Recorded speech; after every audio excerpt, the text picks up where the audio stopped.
Hello, sir.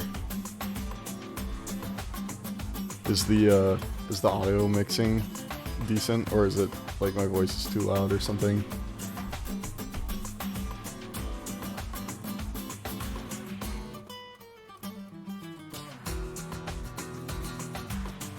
Game's pretty loud. That's just the game. I turned the game down a little bit. I can turn it down a little bit more. How's that?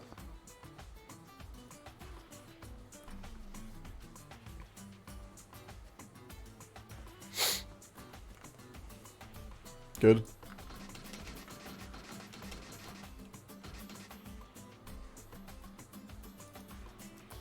I'm gonna start at around 1:30.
Okay. I have the dust loop pulled up for Johnny, but I guess the first thing I'll talk about is, oh, sorry if the game is a little wacky. I have it in windowed mode so that I can click on other things and like scroll through dust loop. But yeah, this is Guilty Gear Xrd, Revelator 2. There are several versions of the game, but there's like a picture of the Steam game that you want to buy for this game, and it's not exactly straightforward when you go to the Steam page, so I would recommend consulting that. If you have a question about that, you can like ask me. There's been numerous tweets about it, so don't just buy like the most expensive one because you don't need all the color DLC and stuff like that. Yeah. This game is an Arxis anime fighter, which means a few things, I guess. It's got air dashes, as most anime fighting games do, and it has a Gatling system, or I guess in other games you could call it, I'm not really sure what you would call it, but Gatling is like the Guilty Gear name for how to input combos in this game. So I'll just start a training mode up. Yeah, it has Kai in it. Magic Series, I guess, could be one name for it. So this game is like any other fighting game. You've got your health bar on the top. There's a timer between the two.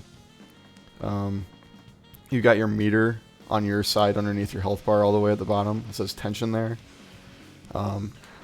This is essentially just your meter. There's no reason as a beginner to think of it as anything else. And then there's a burst underneath your character's picture that when it's full it flashes blue like this, or if you're getting comboed it can be a different color, or if you're in Hellfire state. So I'll just start off with the buttons. So Guilty Gear has, I'm going to pull up my button display as well. I have to remember where that is.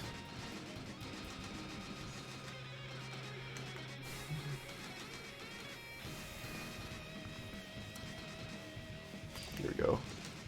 Turn virtual stick on.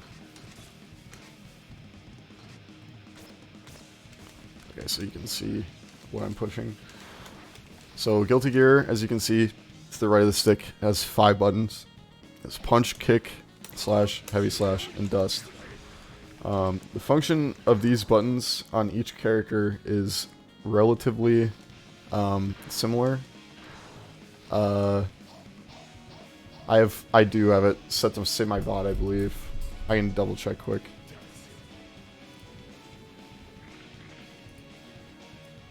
Do you have to set that on a specific stream, or is that something that's just like on? So I'm pretty sure it's saved before.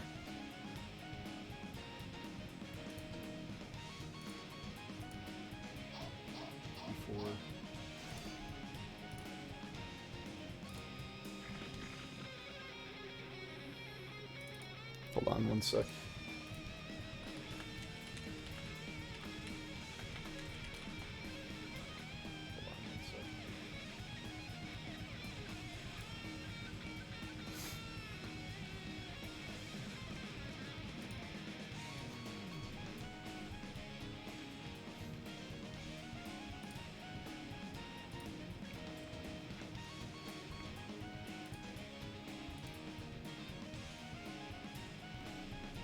Yeah, I have store pass broadcasts on, so I'll just highlight this after I'm done streaming.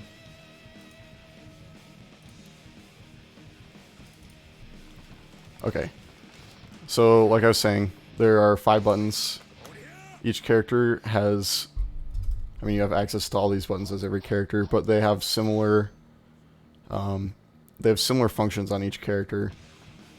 So in general, your punch button is going to be your fastest normals, and they're also generally your shortest normals.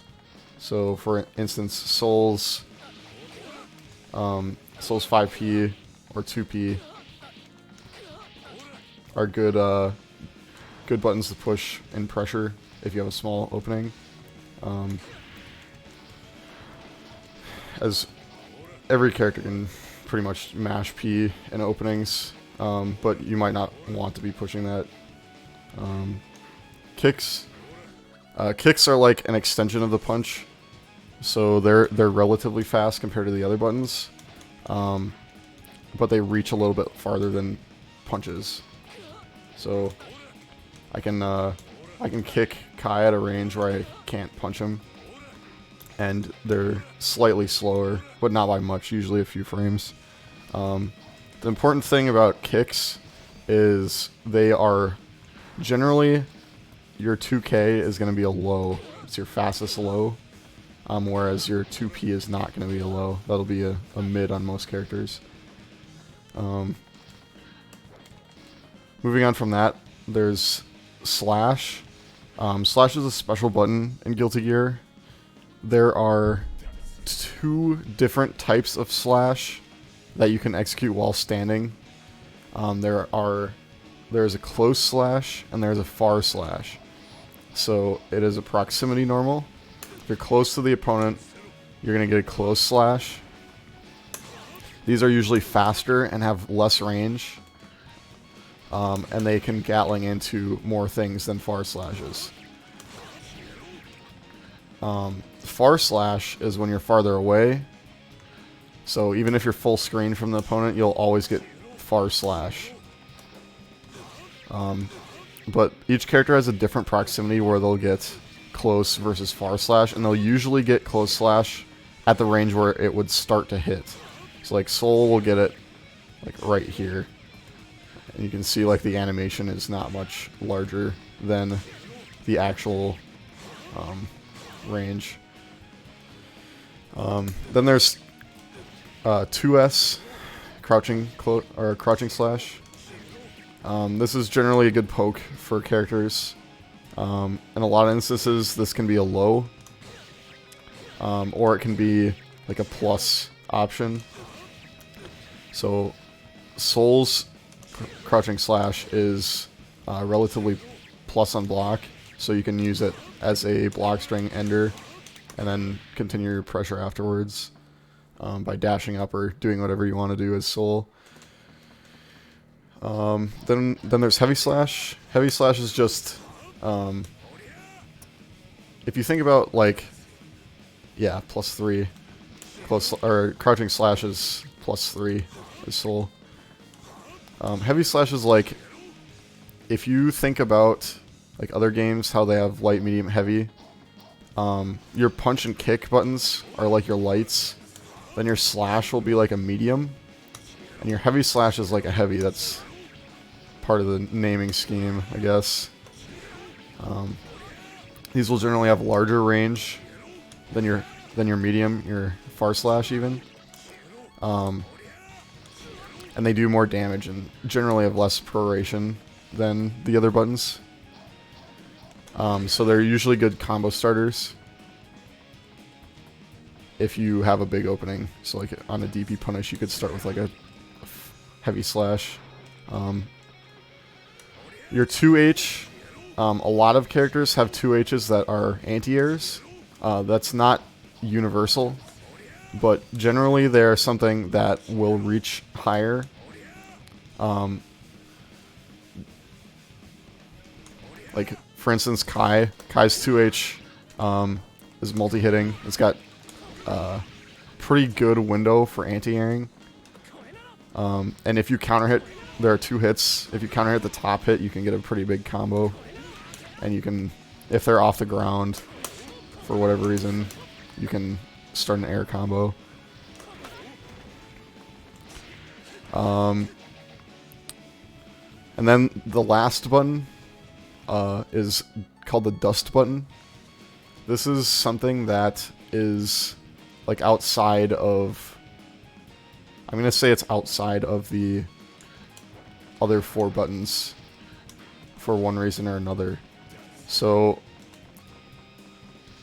5D is a button that is a universal overhead for the entire cast. And if it hits, there'll be this camera shot where they'll fly up and away from you. And you can hold forward or up, and you'll go into a chase animation where you can do a combo with different properties than normal combos. So this is the up version. And then this is the run version. So there are different reasons you would do either version of those. Oftentimes, if you land this mid-screen, you want to be going for the upward chase. And if you get in the corner, you want to be going for the side chase. The other thing about Dust is that it is your sweep. So, crouching Dust will give you a sweep. It'll be a hard knockdown for, I believe it's every character, and it can be routed into from other things. So I'll talk about routing after I talk about throws. So in this game, it's not like Street Fighter where there's like a combination of buttons you push to get a throw. Throws are, they also don't have a whiff animation. Throws are activated on one button and a direction. So if you push heavy slash and forward or backwards, you'll get a respective forward or backwards throw. And the thing about this is, since it's on just one button, if you go for a throw and you're too far away, you'll just get the move. This means that when you are going for a throw, you have to think about what will happen if you whiff the button. And there are OSs that will minimize your risk if you whiff a throw. One of the most common ones being slash and heavy slash at the same time.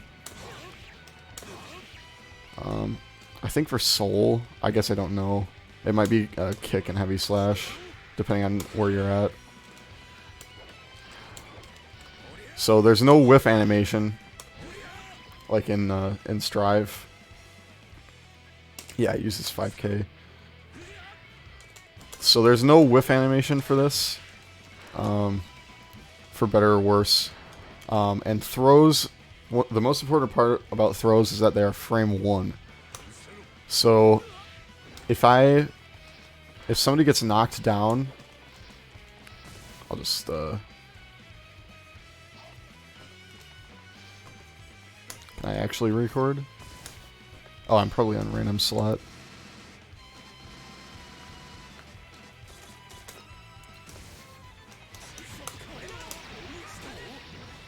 That wasn't even a combo. I'll just do 2D. So if I wanted to do that as Kai, as Oki, you'd get run up and then you can just throw them out of it, even if it's a meaty. So one of the most common Kai meaties is 5K because it's super active. You should be able to throw that, I believe, on Wake Up.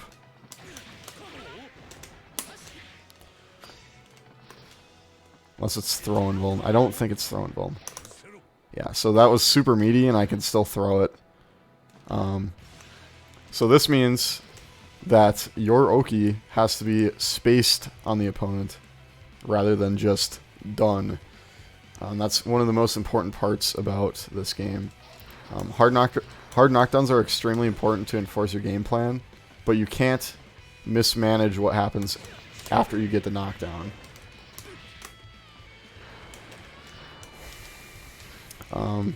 Throws being frame 1 also means... I guess I shouldn't say also means. Throws being frame 1 is kind of paired with the fact that throw teching is a 1 frame window. So the only reason that throw teching is in this game is to prevent the situation where both players throw on the same frame. So it's not something you should be going for if somebody is like pressuring you with strike throw. It's something that you will just see happen essentially, and then you'll have to react to what the follow-up, start your own pressure or whatever. So that's a difference in Guilty Gear than as compared to other anime fighting games, is that throw teching isn't really a great option to get around throws. Okay, so now I'll talk about the... Yeah, I can teach you, Cole. Don't pick Kai. He's really stupid, and he doesn't do anything. So, the way that the basic combo structure is laid out in this game is you can see how on the controller display in the middle, the buttons are laid out in a certain order. These are in order of increasing strength, and as a general rule in Exerd, you can link these together in a combo which is known as Gatling. So I can combo from punch to kick as a Gatling, and then I can go from kick to slash to heavy slash. You can include dust in this as well, but usually you're not going to be getting a 5H, or sorry, a 5D in a combo. Like, that doesn't combo. There are certain ways you can get it to combo, but it's not part of the general Gatling. So usually people will include like 2D as the ender. You can also skip buttons sometimes. So if I'm playing Soul, you can do 5P in a close slash. You can do 5P in a kick. You can do it into heavy slash. As you can see, it does not combo, but it does Gatling. You can also do 5P into 2D. So there are quite a few options of what you would like to go into off of any button. This rule generally applies in ascending order, and it does not usually apply in descending order. There might be a character or two that gets it backwards, but I don't recall off the top of my head. There are some characters that don't have this property, like Slayer has weird Gatlings, like they don't all work the same way as most of the rest of the cast. He's got like, he can do like close slash, far slash stuff. So the Gatling stuff also applies to crouching normals. So like I can do standing PKS, I can do crouching PKS, I can intermix the two. So you can experiment a lot of different ways to go through all those buttons. Moving on from just the basic Gatling, there are command normals in this game, as Karib just said. Soul can Gatling from close slash to 6P. Soul's 6P is a move where he punches forward like this. Every character has a 6P, and they're very good at counter poking generally, and anti-airing. The reason for this is that when you input 6P, you get upper body invincibility for a certain number of frames. So, for instance, I played Johnny. Johnny's 6P is extremely good. It has 1 through 4 frames upper body invincibility. So that means when you push the button, the first frame after the button is pushed and the game recognizes it, you'll be invincible from pretty much above your waist. So when I push this button, above Johnny's belt, he has invincibility. He can't be hit. So if I record Kai doing like jumping HS, I can replay it and 6P, and you can see how the sword goes through his upper body, and I'm still able to anti-air him, even though I would get hit normally. So that's about as late as I can do it. And it continues the invincibility later in the move. So Johnny's 6P actually has invincibility above the knees from frames 5 through 16. So if I do this later, or I do it right before the move hits me, I can just phase through the entire move pretty much. And if Kai still has a button out and he's not blocking, I can hit him out of the move. So 6P is generally your best anti-air normal, excluding like air-to-airs and air throw and all that fun stuff.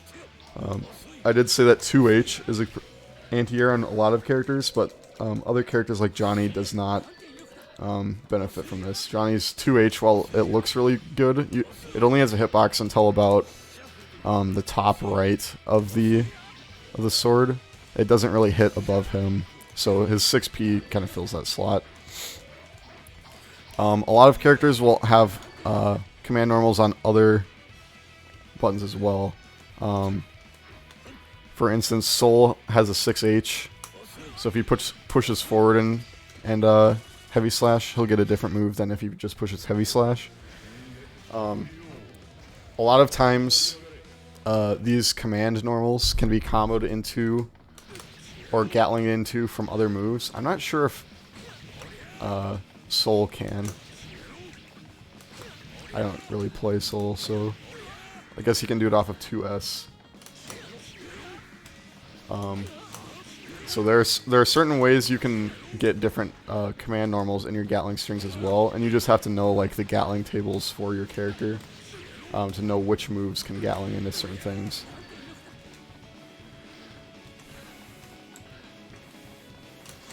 Yeah, combos on crouching and counter hit. So if I record Kai crouching here, I can just... You lied to me, crap.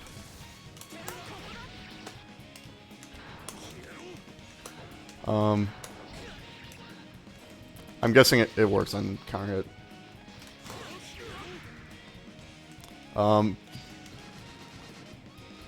That brings up counter hit. I should talk about counter hits in this game. They're not... if you've played Guilty Gear Strive, you know that like heavier moves, I think it's like heavy slash and slash moves will cause a counter where it like slows the entire game down. That's not how it works in this game. Every move that you get a counter hit on will just increase the hit stop of the first move. And it allows you to get certain combos that you normally wouldn't be able to. So like they were saying before, you can get 2S 6H as a combo starter on a counter hit. So I'm guessing you can do like... You can do different combos than normal. And obviously, there are certain counter hit specific combos. So like when Soul gets counter hit on his 6H, he gets a huge combo and does a shit ton of damage.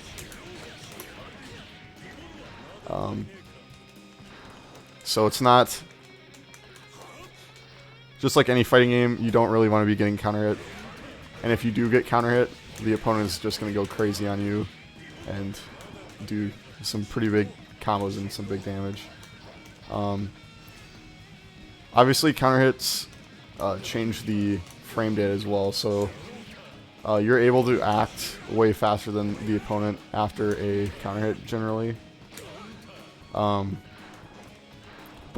generally, you should be able to confirm into anything else on a counter hit.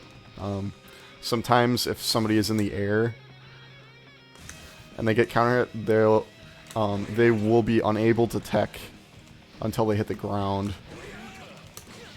So, like there, even if I can get the timing better, even my 2S is a combo off of the, or my 2K is a combo off of the 2H because they're in counter hit state for so long.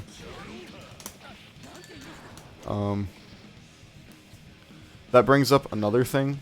So in this game, it's not like Strive where if you get a combo, you are locked into it until you hit the ground. There is a way to tech. Oh yeah. 2H Bandit Bringer is a good example. If I turn counter hit back on. So on counter hit, Soul's 2H will make the opponent airborne, where on normal hit it just staggers them back. So as a counter hit, it gets different properties than it normally would have. So you can get different combos. So that's good to know. What was I talking about before?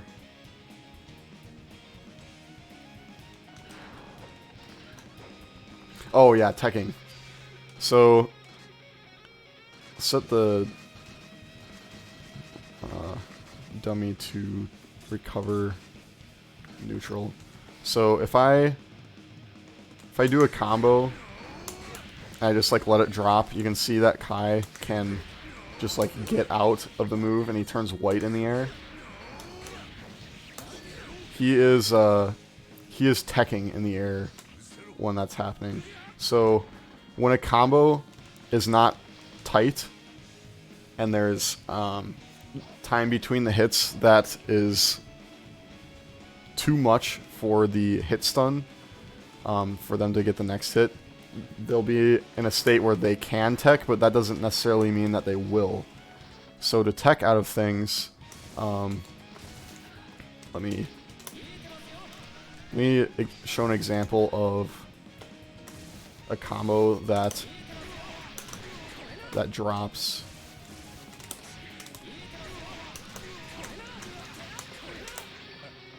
Let's do this. Oh, can you not delay the...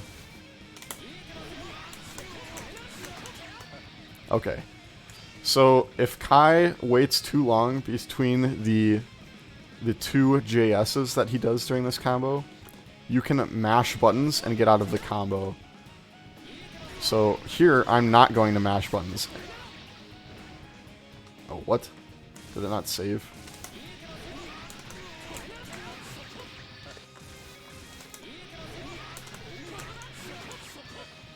Okay. So I'm not going to mash here, and you'll see that he is able to get both of those hits. But the combo counter shows up as gray. And that's indicating that it's not a real combo, and there's a circle with a line through it that indicates which hit was where the combo drops. So you can see there's a circle with a line through it on 5. That means that the combo dropped at 5 hits.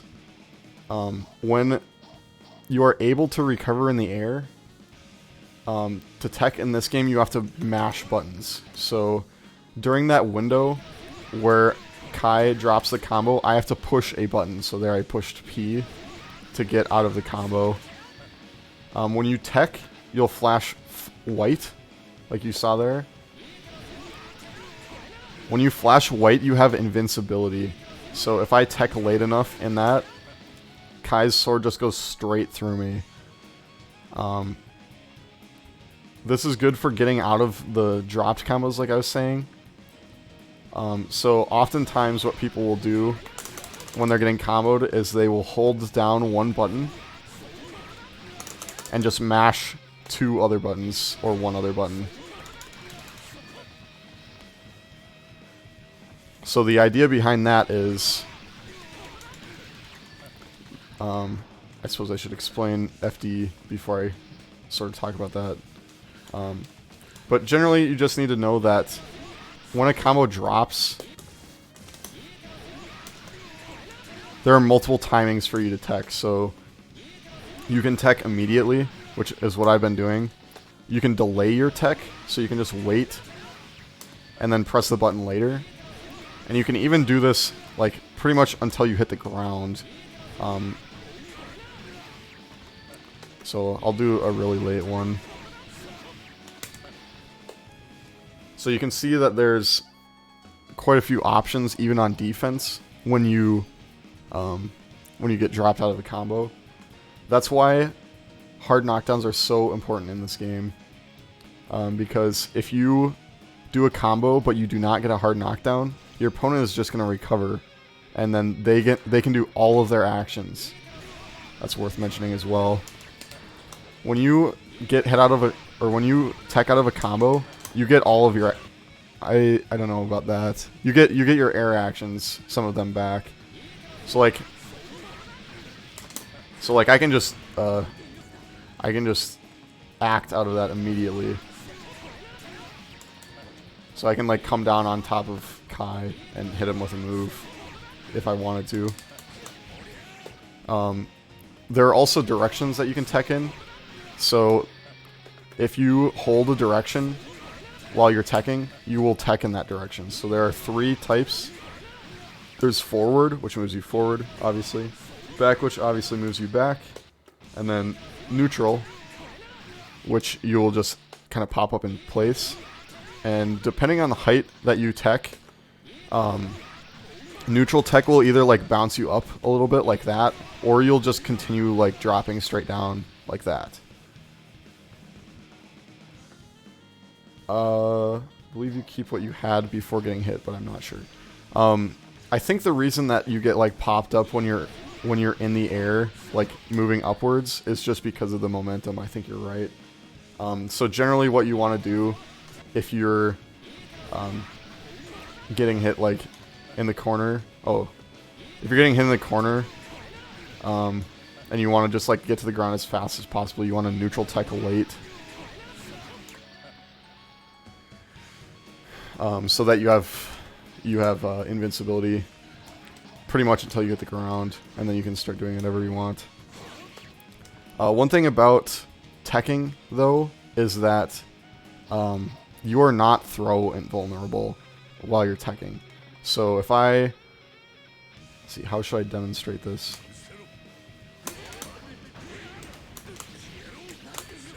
If you tech and you're flashing white and you're strike invincible, you can still be thrown like I just showed.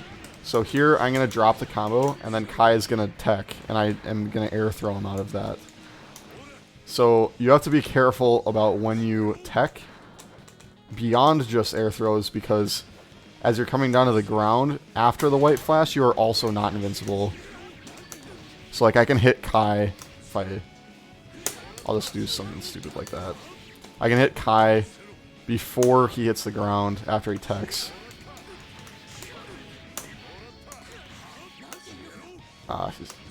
Dude, Soul's buttons are too small. He needs bigger buttons.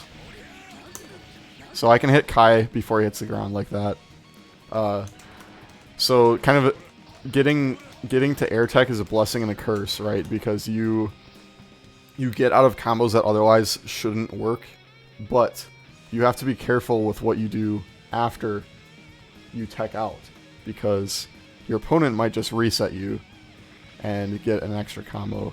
Like there's one kind of bad habit I have where there's a certain Johnny combo that they reset in the air and they'll just pop up and I start comboing them again. But there are definitely real setups that characters have,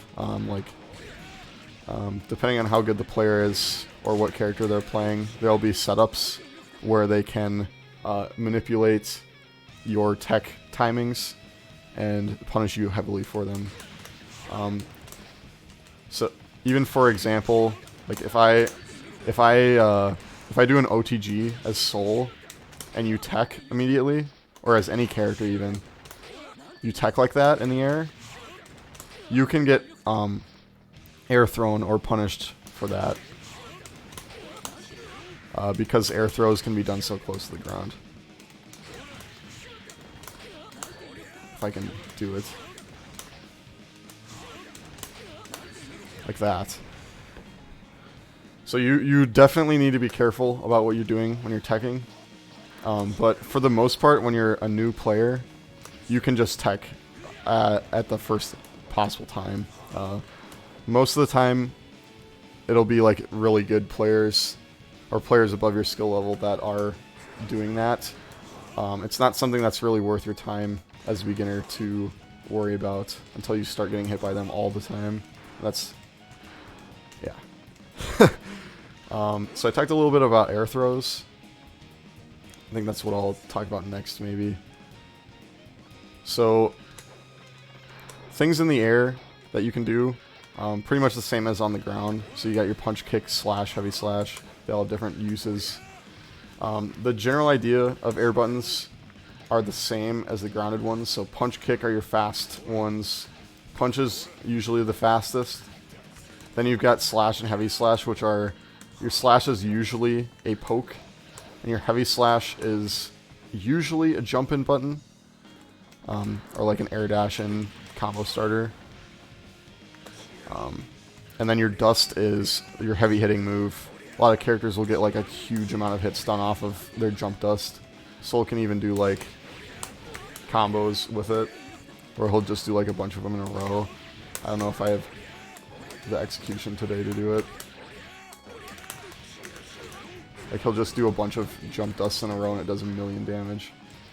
And there is also air throw, which is executed the same way in the air, where you push forward and backwards, or forward or backwards, and heavy slash at the same time. It's also frame 1, and it has a 1-frame tech window. And different characters will have different things that they get off of their air throw. So if I make Kai just jump here, Soul can like RC and get a combo, but he doesn't really get a whole lot. Otherwise, I think he does get Oki, but it's not like crazy compared to other characters.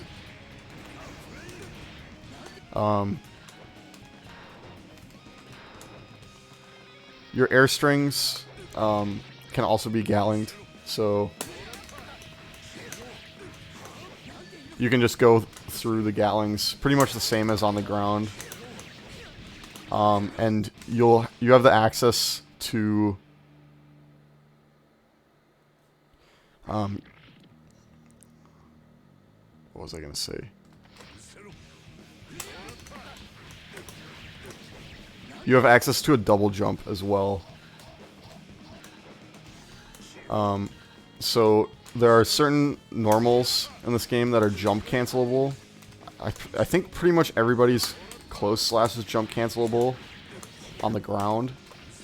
So if I just throw Kai and then I hit close slash, I can jump during the hit stun of this, or the hit stop, and then start an air combo. And then certain air moves will also be able to be jump canceled. So for instance, Soul's JK can be jump canceled, but his JP cannot. See, I'm mashing up there. I couldn't get a jump, but if I do it with K, I get a double jump. Same thing with his JS. I think JS is a pretty common one for people to get a double jump on, and so is JK. Some characters can get like JD double jumps, other characters cannot. And I think some characters can get JH double jumps. I think Chip does. I might be wrong on that, but whatever. Okay, so that's... Let's see, am I missing anything regarding just like the normal buttons? I don't think so. I covered pretty much everything regarding normals and throws. Some characters have command throws, obviously. Like Potemkin is a grappler, so all of his moves like are built around him being able to get a command throw off. Soul's a command throw as well, which you can combo off of. But now I want to talk about meter usage in this game. So meter isn't meter is different in this game than other games due to the fact that it's not like you have to use certain blocks of it. When I have a full meter, I'm going to turn the meter to not recover. So if I have full meter, I can obviously use it for whatever I want. Whoops, that was Psych Burst. Can you make it so that the meter doesn't regen? I don't know if you can.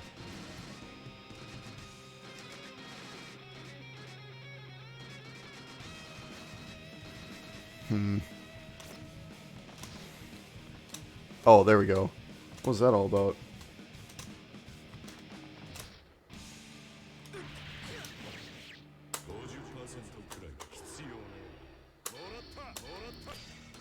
No, it didn't work. I don't know if you can set it to do that.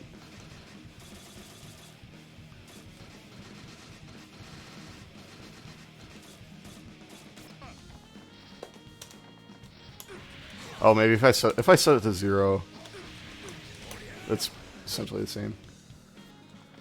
Okay, so meter in this game, like I was saying, it's not like you can just use it in chunks of like 25%. There are certain things that do use 25% or 50%, but you don't have to do that. So, for instance, if I push 3 buttons while I'm just standing still, it'll use 25 meter and do what's called a yellow Roman cancel. And what will happen is the game will slow down for the opponent. So if I set them to just jump, so you can see how they stop during the animation of the Roman cancel, and then they're slowed down for a small portion afterwards. So you can use this to your advantage. Certain characters can do like some projectile moves into yellow RC, and they'll get like a slowdown effect, and they'll be able to act immediately afterwards after the RC. So as you can imagine, RC is useful for canceling things that you want to act faster out of than you normally would be able to. There are some combos that you can't do without having an RC. And that uses a different kind of RC usually than yellow RC. There are 3 different kinds. There's yellow RC, which is when you're neutral or starting up a move. There's red RC, which is during the active frames of a move. And it functions pretty similarly. However, red RC will use 50 meter instead of 25 meter. So you can see there I got a combo that I normally wouldn't be able to after 2D. Because I Roman canceled during the move. And the bubble around the character when they do a Roman cancel is the color of the Roman cancel. That's what I'm referring to when I say yellow or red. There's a third type of Roman cancel called purple Roman cancel. And that is when you Roman cancel during the recovery of a move.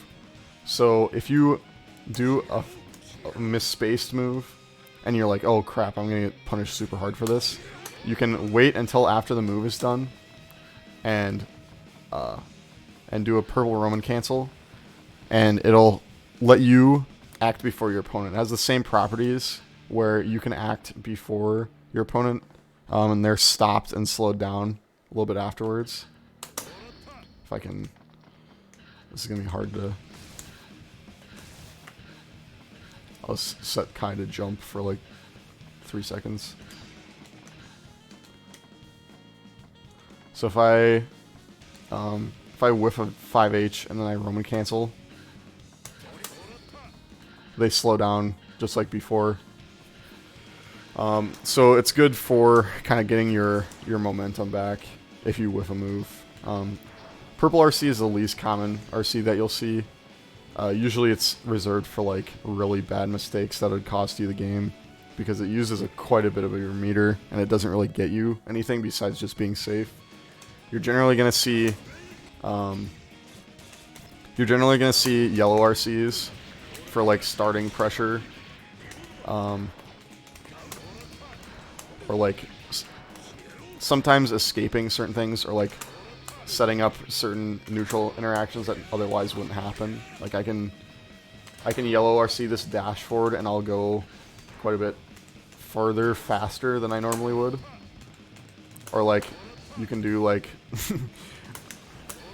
you can yellow RC during the startup of Riot Stamp and it'll sling you super far. You can like back off the entire screen really fast. So you'll generally see yellow RC for like playing neutral or starting pressure, and you'll see red RC during combos if you need to like squeeze some more damage out of something. The other uses of meter on offense are for your supers. So a super will use 50% of your meter. I think every character uses exactly 50%. So if you have a super input, that will use 50% of your meter. And if you have your burst when you do a super, you can input it. Certain supers, I should say. Not all supers can do this, but some supers you can input with a dust button instead of the normal button. So normally, Tyrant Rave is done with a heavy slash input, and it'll just do the 2 hits like normal. If you do it with the dust input, it'll say burst on the screen. It uses your burst, and you'll get part of your burst back if it hits. Otherwise, it has to recharge. The reason that you would do a burst combo is they prorate a lot less. Oh, Dizzy has some that are 100%? Interesting.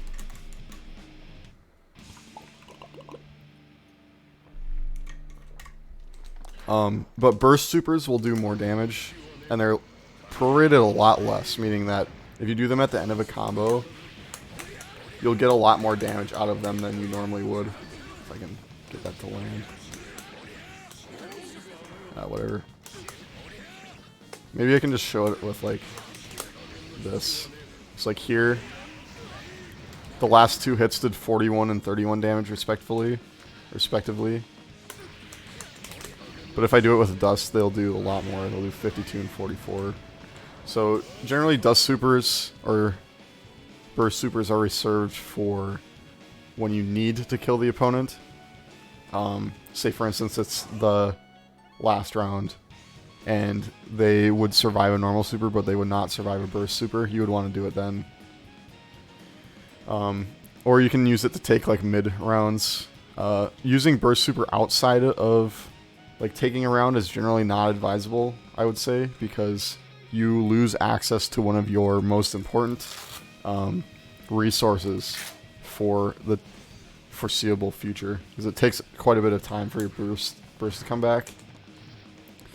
Burst comes back from, I believe it's getting hit, and it just fills up over time. Yeah, some characters, their burst super is their only actual invincible reversal as well. So they have to pay extra mind when they have burst, or you have to pay extra mind rather when they have burst, if they are likely to rip off a burst super. Okay, so that's using meter on offense. Next, I'll talk about the defensive uses of meter.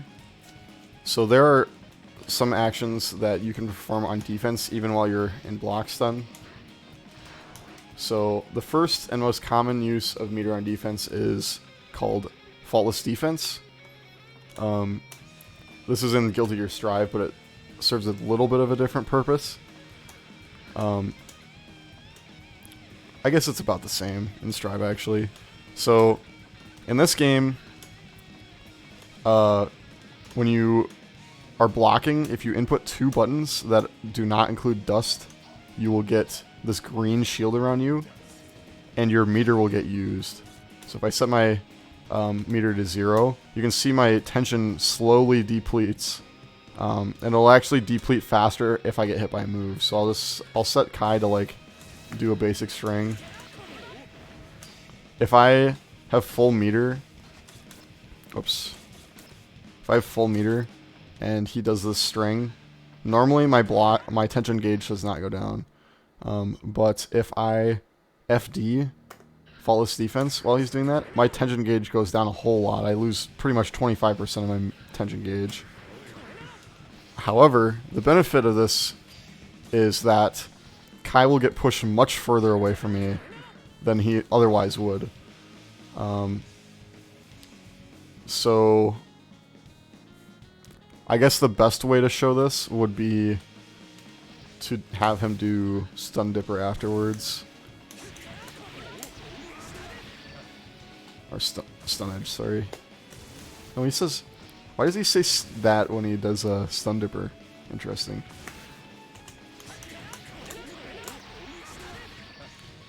Okay. So if he does this on my block normally, I think there's a little window where I can hit him there, or I can hit a button. But it pretty much keeps me in block stun the whole time. And I would have to do some different things to kind of get out of the string. But another way to get out of this is to FD. So if I Faultless Defense, I get pushed way farther out, and the crouching dust will whiff. Meaning that he doesn't get the special cancel. You can also use it to just push yourself farther away when they do other moves. And you do not take chip damage when you are Faultless Defense, using Faultless Defense. So normally if I block here, you can see my health goes down slightly when he does the special move. Right there, it goes down maybe 3 or 4 points. But if I FD the special move, it will not go down at all.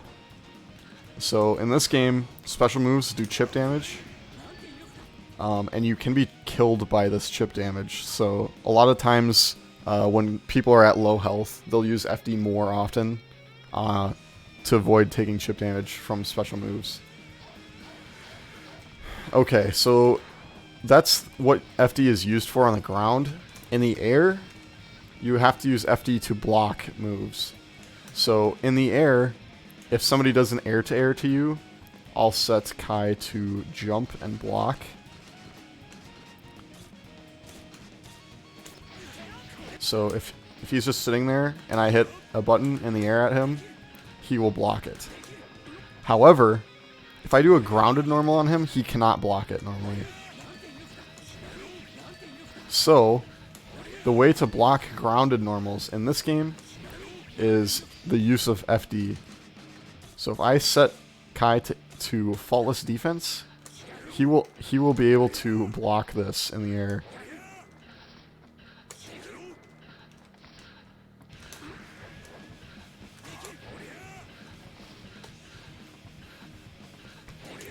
So, an otherwise disadvantageous position to be in, Kai is able to avoid taking damage or getting put into a combo when he is jumping. So there are several applications of this. So being able to FD in the air is useful for different characters for different reasons. Some characters have different air mobility. So using FD will just cause them to go into a state where they're neutral and they'll start losing momentum.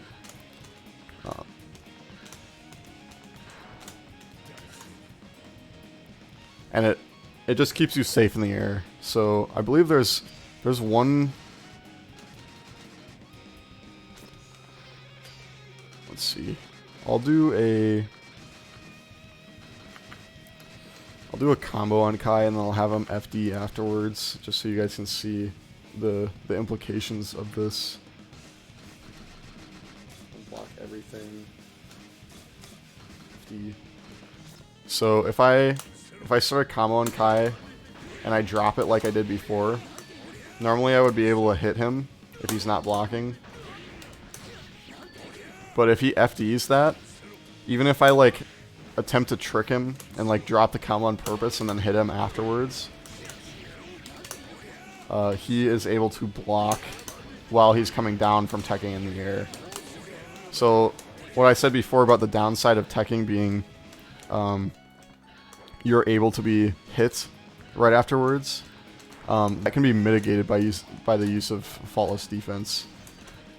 So that is kind of coming full circle back to the reason why I was saying that when you tech in this game, people will often oh, I should turn block off. When you tech in this game, people will often hold one button and mash the other ones.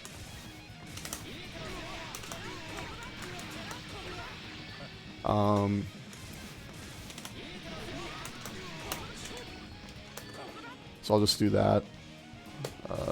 Maybe I should do...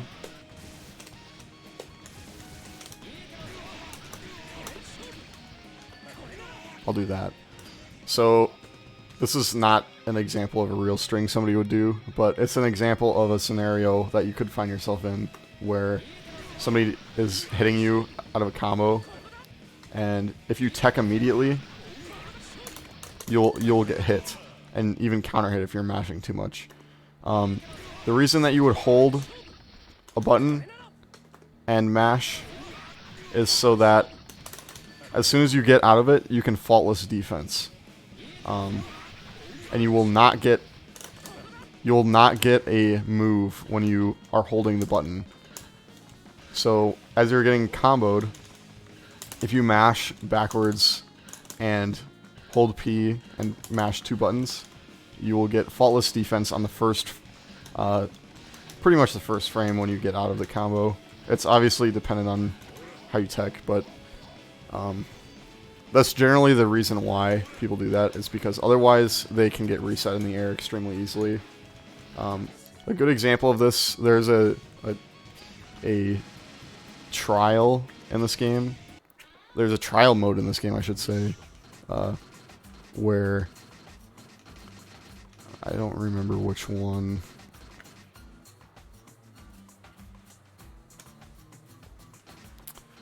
I don't remember which one it is, but there's one where Axel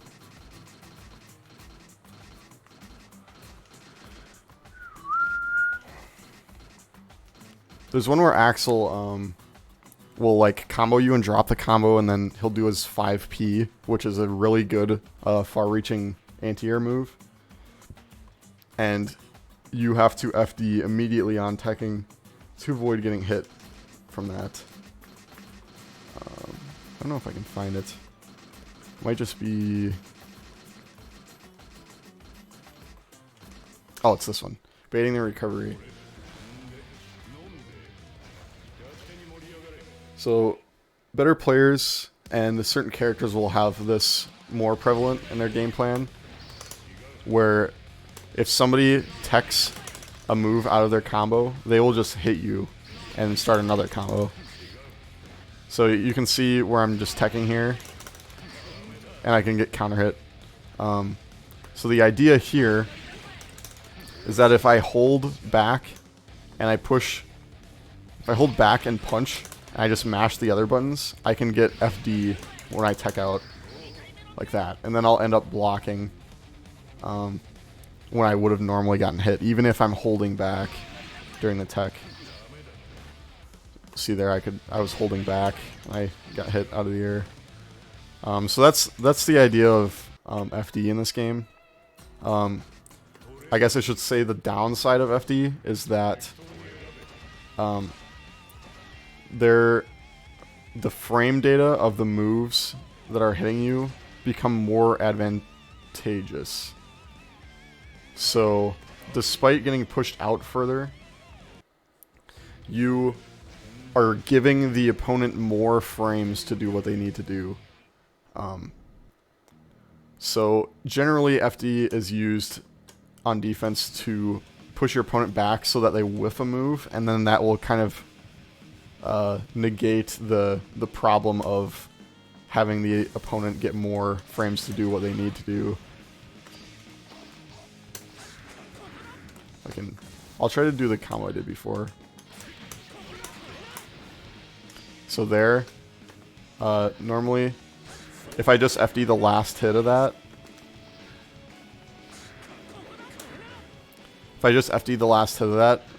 Kai is able to act. Here, I might show this better this way. Oh, he can jump cancel that.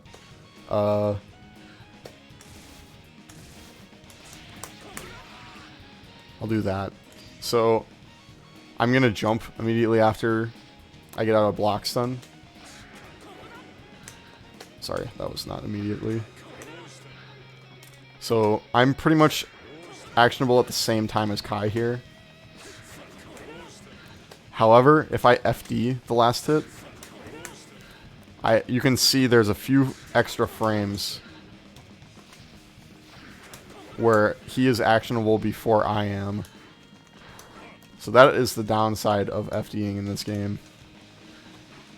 Besides the fact that I guess it uses meter. Okay, so the next use of meter on defense is I'll do dead angles next, I guess.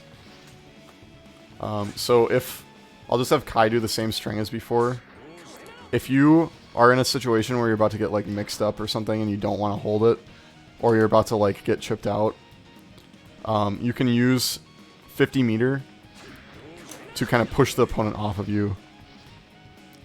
This is a move called dead angle. It uses 50% of your meter, like I said, and it does no damage. However, the startup has invincibility, I believe, and wait, does it not do damage? It does do damage. Does my brain not work? I don't know. Whatever. It's used to get out of situations that you don't want to hold, essentially. It is a pretty big cost, though. It is 50 meter.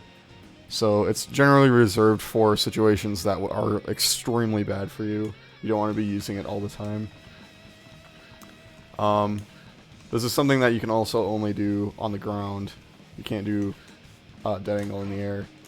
And some characters have worse dead angles than others. For example, Zato's dead angle is famously bad in this game. He does his 2H animation, which is like up at a weird angle. So if he's getting hit from a decent distance away, he just will whiff the opponent.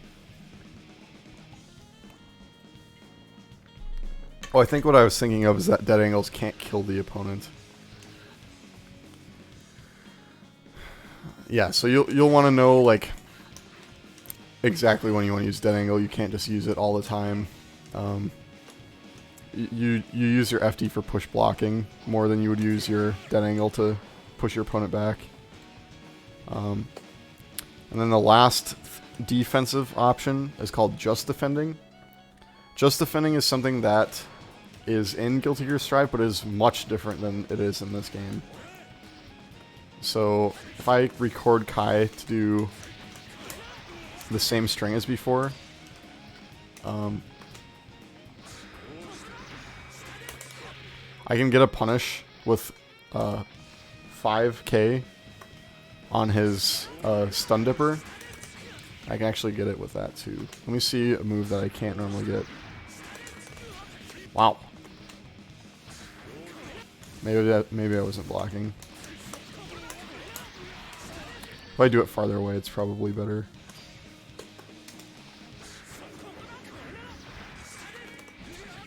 Wow.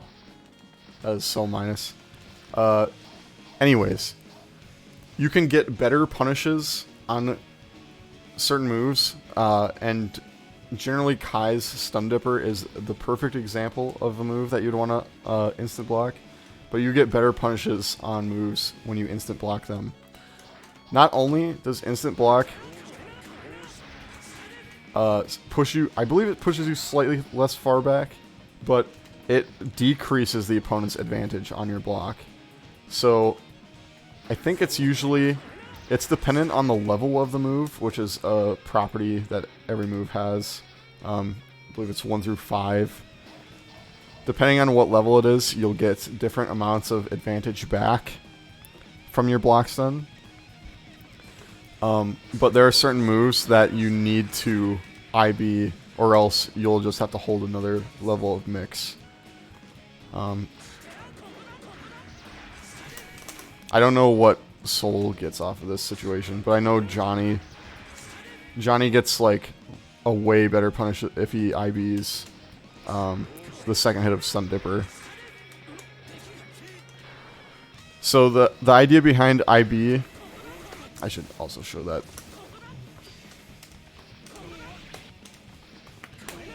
You can also, oh, I'm gonna have to have him jump move. You can also IB in the air.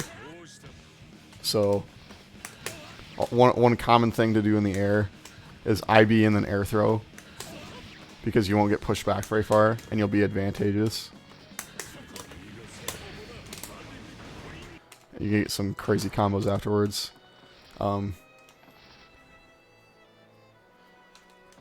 IB is generally used at the end of strings.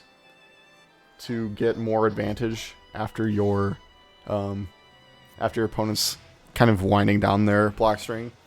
And there are certain situations where you will like lose out on your turn because you did not IB.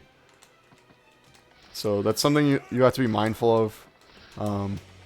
You generally want to IB moves at the end of block strings, and you usually want to FD moves at the beginning of block strings is kind of the general rule, so that your opponent gets like pushed a little bit farther back and the block string is less likely to do what they think it will.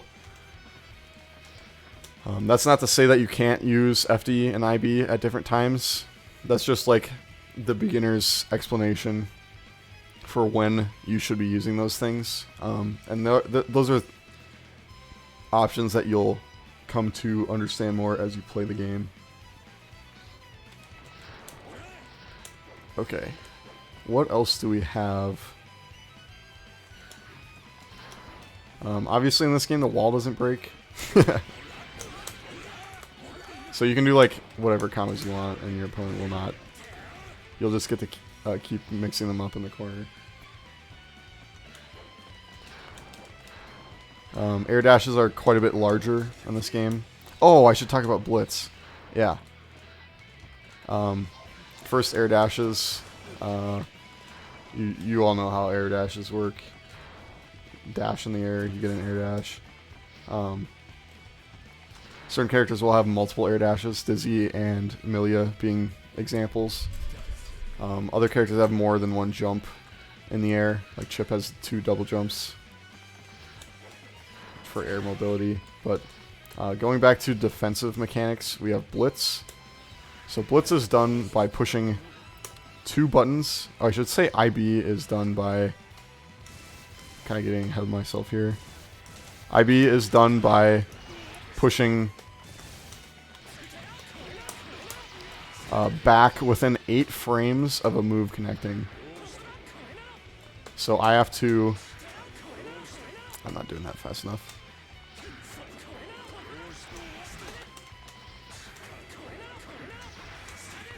I have to push back within 8 frames of the move connecting to actually get a just defense. So there is like an execution barrier to that, whereas FD is just like you hold 2 buttons. Going forward, Blitz is done with slash and heavy slash is how most people do it. You can also do it with any other attack button and heavy slash. It's done... You have to be pushing... you have to be holding down or pushing no buttons or no direction to get Blitz.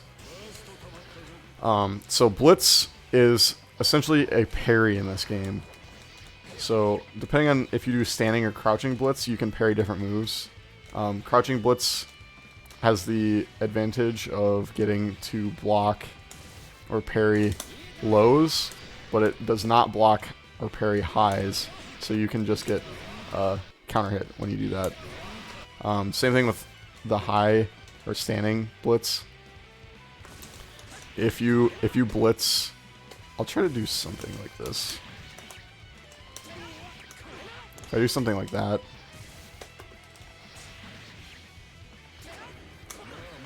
I can do crouching Blitz there and it'll get rejected. So that's like the parry working. But if I do standing Blitz, I will get counter hit. Same as if I get overheaded when I'm crouching Blitz. The advantage of this is when your opponent does a move and you Blitz it, you basically get to start your turn, and sometimes you'll get combos. Yeah, low Blitz does not block mids either. So your low Blitz is for lows specifically, whereas standing Blitz is mids and overheads. The advantage of Blitz is that you can start a combo on your opponent if you like tap Blitz. If you just tap Blitz at the right time, your opponent will get rejected like that. It says rejected on the screen, and they'll be in that like stun animation for a few frames until they can act again. So you can start a combo during this. You can also, instead of tapping Blitz, you can hold Blitz and you will start up an attack. depending how long you hold this, you'll get different properties. And if you hold it the entire time and just let it go, they will go into a crumple state where you can combo them even more.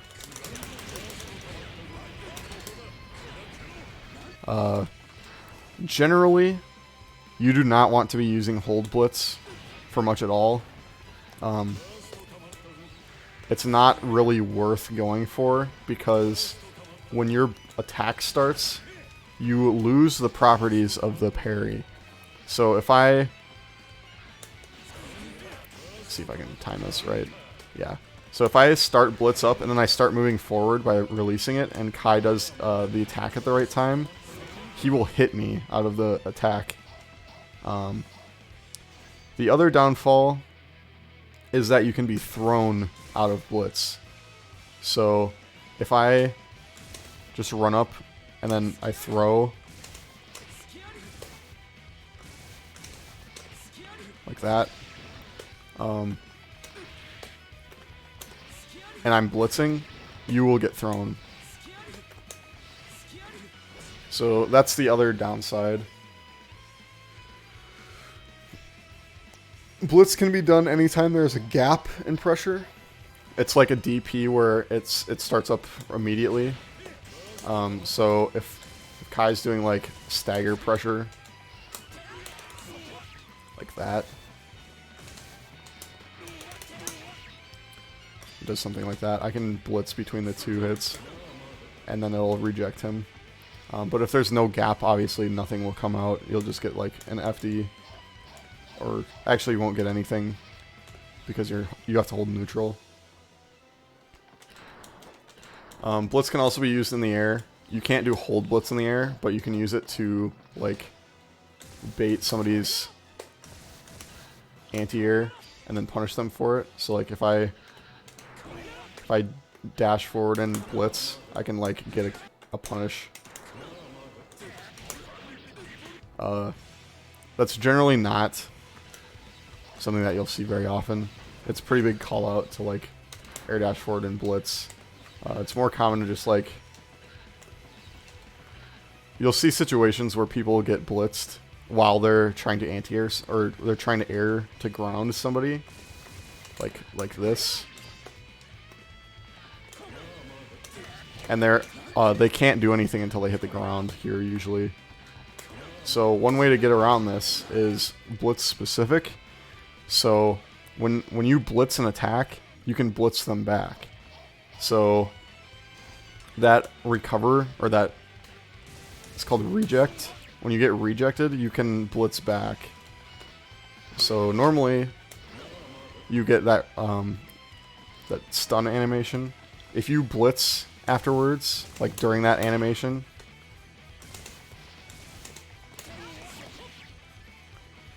you will get, let's see if I can, this is going to be hard to time because, okay, let's try that. See how Kai can like cancel the stagger there with his own blitz?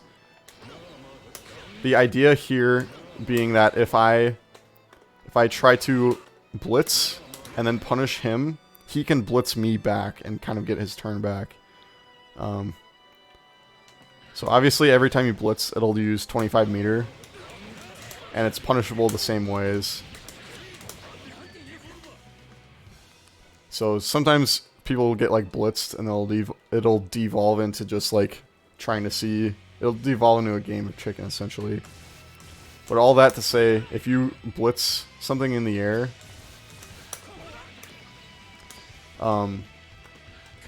people will often like wait until they almost hit the ground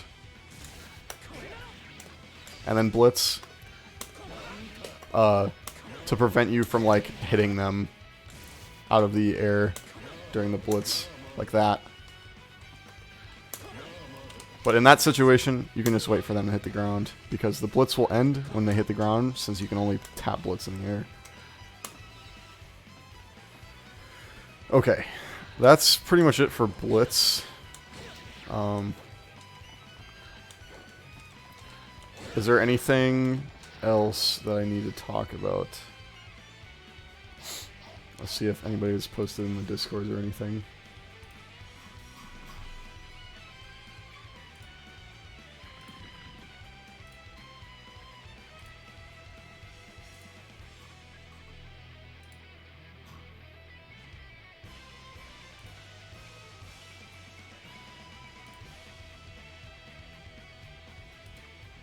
Okay. Next, I'm going to talk about Burst. I haven't talked about Burst yet, besides Burst Supers. So, I already said that you can use Burst during your Supers to do more damage, and they have less proration. But that's kind of missing the point of Blitz, or Burst. Burst is used, if you've ever played Mortal Kombat, or I guess even Strive, there's a combo breaker mechanic in MK, and in Strive it's obviously just Burst. But Burst is used in this game to get out of combos. So if I set Kai to Burst on a certain hit, I'll send him Burst in the third hit. You can use your Burst while you're getting comboed to get out of the combo.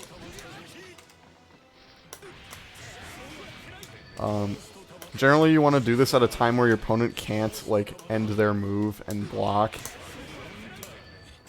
so that it pushes them back.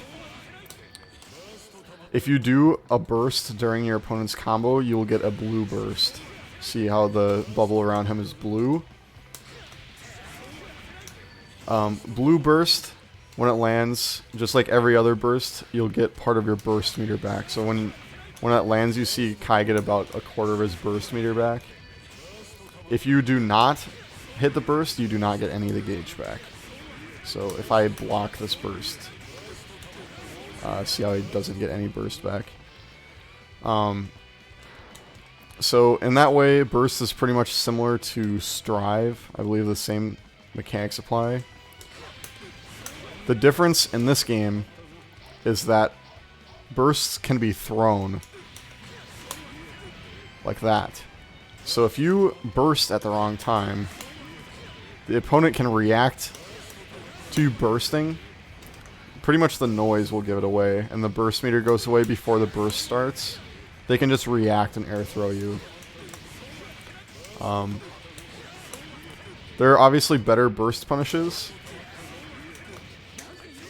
which are character specific, and I don't really know the one for Soul. I'm guessing you can probably not. You can probably ban it, or probably Fafnir them after that. Yeah. You can get like some crazy punishes. It's basically like a DP punish when you block a burst. So all that to say that you do not want to burst at the wrong time. So the general idea of when you want to burst is when your opponent is like committed to an option, or has done a move that has long enough recovery that they can't do anything out of. However, the Roman cancel system in this game allows you to kind of play around that. So if I do far slash, normally I do not recover in time for this. But if I Roman cancel, I can just avoid the burst altogether.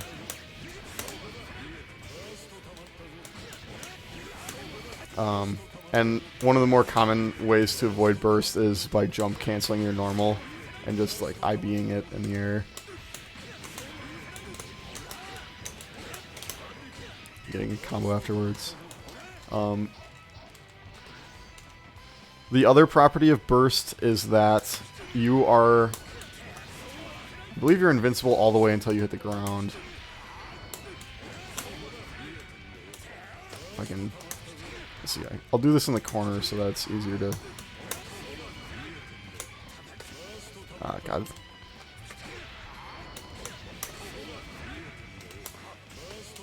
I don't know if I can do this. I'm not smart enough. I believe bursts are invincible until they hit the ground.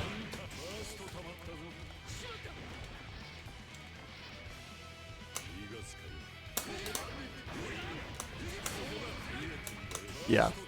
So if I just do that combo, uses all my meter. But it's just to show that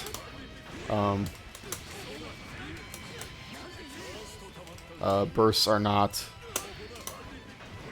invincible until they hit the ground, I guess. However, gold bursts are... Oh my gosh. I'm falling apart here. So you can just hit them after the burst. However, gold burst is invincible until you hit the ground. So if you hit burst while you're in a neutral state and not getting comboed, you'll get what's called a gold burst.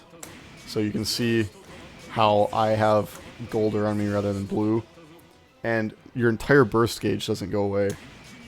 So that's already an advantage there. The thing about gold burst is that if it hits the opponent, you will get the entirety of your gauge.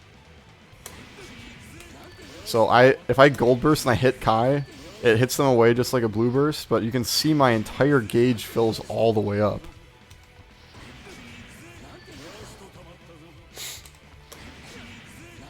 So that's useful. In certain situations, people will like burst while they're getting up or like when they're knocked down, and you can get a gold burst in that situation. And your opponent will be like trying to do Okizemi on you or hitting you on wake up, and they'll get a gold burst and get like the entire momentum of the match can swing off of one gold burst.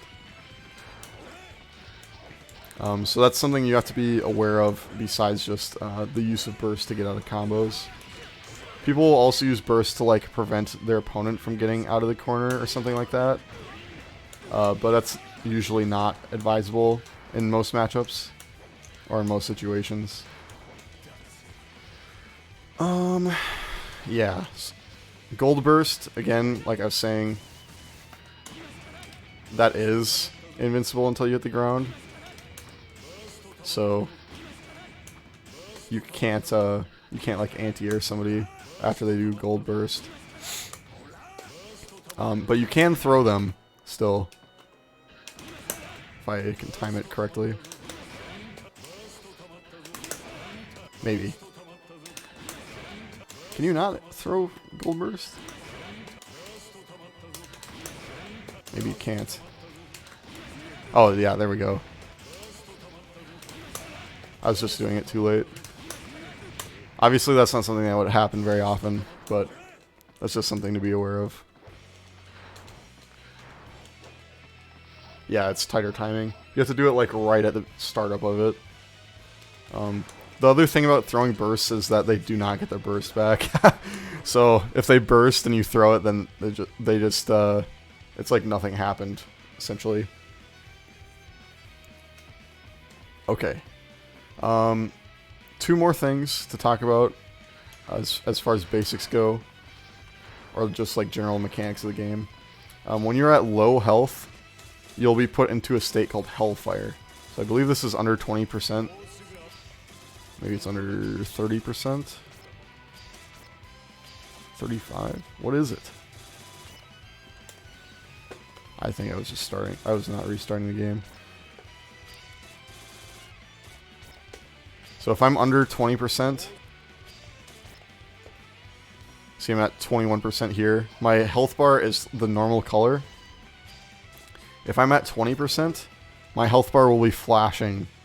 This is to indicate that I am in Hellfire state. The only difference, I guess there are several differences. The only difference that is really important is that your supers will do more damage. And it'll say Hellfire under the opponent's life bar when they get hit by it.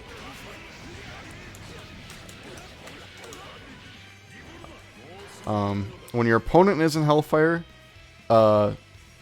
you have access to what's called a gold IK, which is just a fancy way of saying like you have the ability to combo into your instant kills rather than just like doing your instant kills. Which, yeah, if you didn't know, there are instant kills in this game. So if I do the input, Kai will just lose all of his life.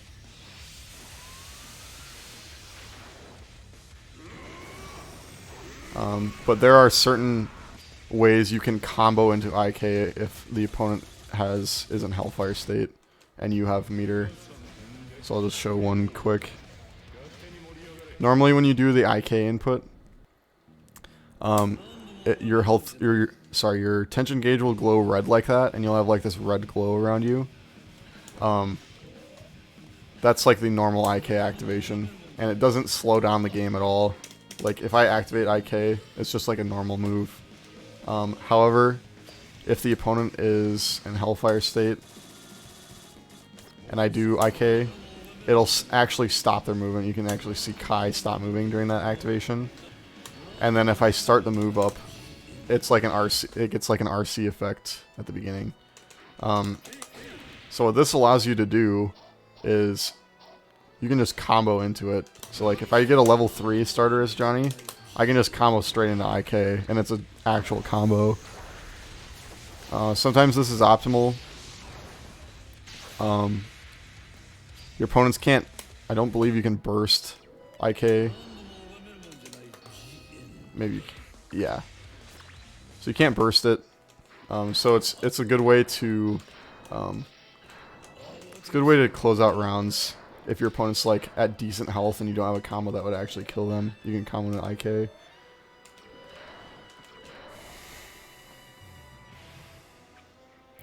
The other mechanic I was going to talk about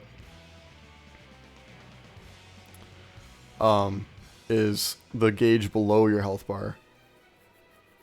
Oh, before that, I just talked about your burst not being able to be used. So there are certain actions in this game which, if you are hit by them, you are not able to burst, even though you're in a combo. So, for example, the most common one you'll see is a throw. So if I throw Kai here, you'll see his burst get an X over it. That means he can't burst. In the case of throws, Kai cannot burst until he lands or until he gets hit by another move. There are other instances as well. So if I super, the opponent cannot burst that either. The other thing that is sort of like this is blitz attacks will take some of the opponent's burst gauge away. So you can see Kai's burst gauge is no longer glowing after he gets hit by this. That's because he actually loses a small portion of his blitz gauge. So you can like guarantee a combo startup. And then the last thing is if you get a dust attack, there's like a small window there where you can't burst. But you can generally burst, like, if they try to follow up, you can burst like right afterwards. So like, one common burst point against every character is if they start a burst forward run, or a 5D forward run, you can just burst there before they can hit you, and it'll generally work. Okay, now I can talk about Risk. So, Risk is something it's been in every Guilty Gear game after XX, I believe. But when you block a move in this game, besides taking chip damage from special moves, there's also a gauge that will fill up. Oh, I should set him to not FD. There's a gauge below your health bar that will fill up. Depending on how the level of the move, it'll fill up more or less. So you can see, as I keep hitting Kai's block, that gauge is filling up. The risk gauge is used to deter people from just blocking the entire time. And it forces them to take risks to get back out of their defense and back into neutral or into their turn. So if I'm just going to record Kai going from blocking to like standing without blocking. If I hit Kai a bunch of times,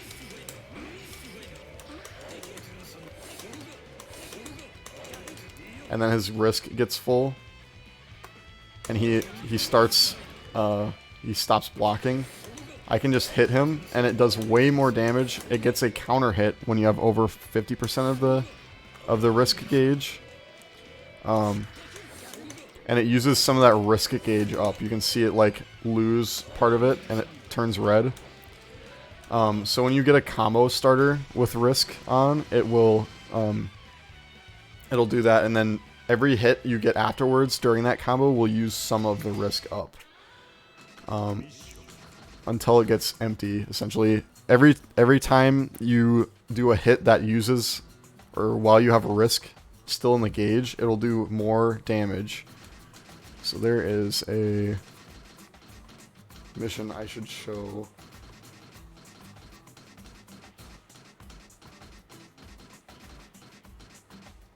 Here we go. Risk levels.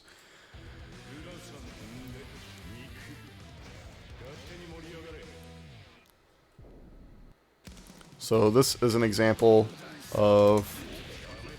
Oh, I should...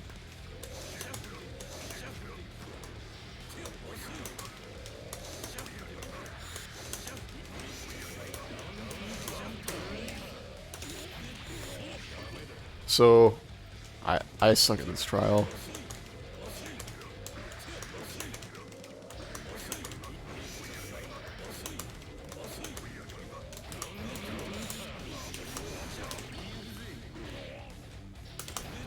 Wow, can't even do it. Anyways, there are benefits to being on offense when this risk happens. For, like, if the opponent has a risk. Being that you get way more damage on the next combo. So that's what makes certain characters more scary. So Johnny's offense gets way more scary, even though he's just like walking towards you and hitting buttons. It's cranking the heck out of your risk gauge. So the next time you do get hit, you're gonna take a ton of damage. Let's see if I can turn block to non-switching. And there are certain combos you can get because they get put into a counter hit state when they have over 50% risk and they get hit. So if I do... I'll just show you one of the funnier ones.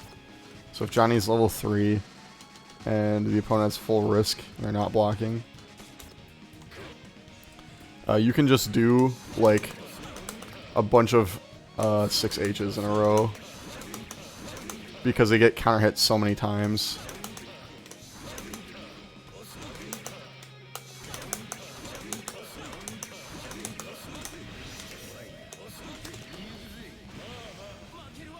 It does a ridiculous amount of damage, and that hadn't even used all the risk up.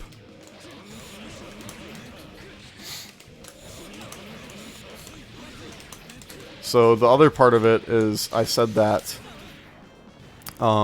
your risk gets used up over a combo. So every hit that you start, or it hits while the risk gauge has over half, will be considered a counter hit, even though it's not the first hit of the combo. So I can do this 3-hit combo, and all 3 of the hits are counter hits. Whereas before, if you got a counter hit, it would just be the first hit. And that means that all the hits have a larger window where you can continue your combo, essentially. So, in summary, risk is something that you don't want to have on yourself, and cranking risk on the opponent is something that some characters like structure their offense around. Johnny specifically being like the worst defender because he gets so much off of risk. His combos do way more. The other side of risk is that if you block with FD, you will not gain risk. So I set Kai to block everything as a Faultless Defense. I can do whatever I want to him, and he will not gain risk. So that's another advantage that the game gives you for FDing. Same cannot be said for instant block. Instant block, you still gain risk.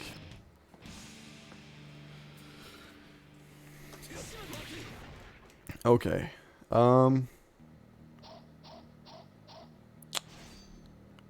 That is...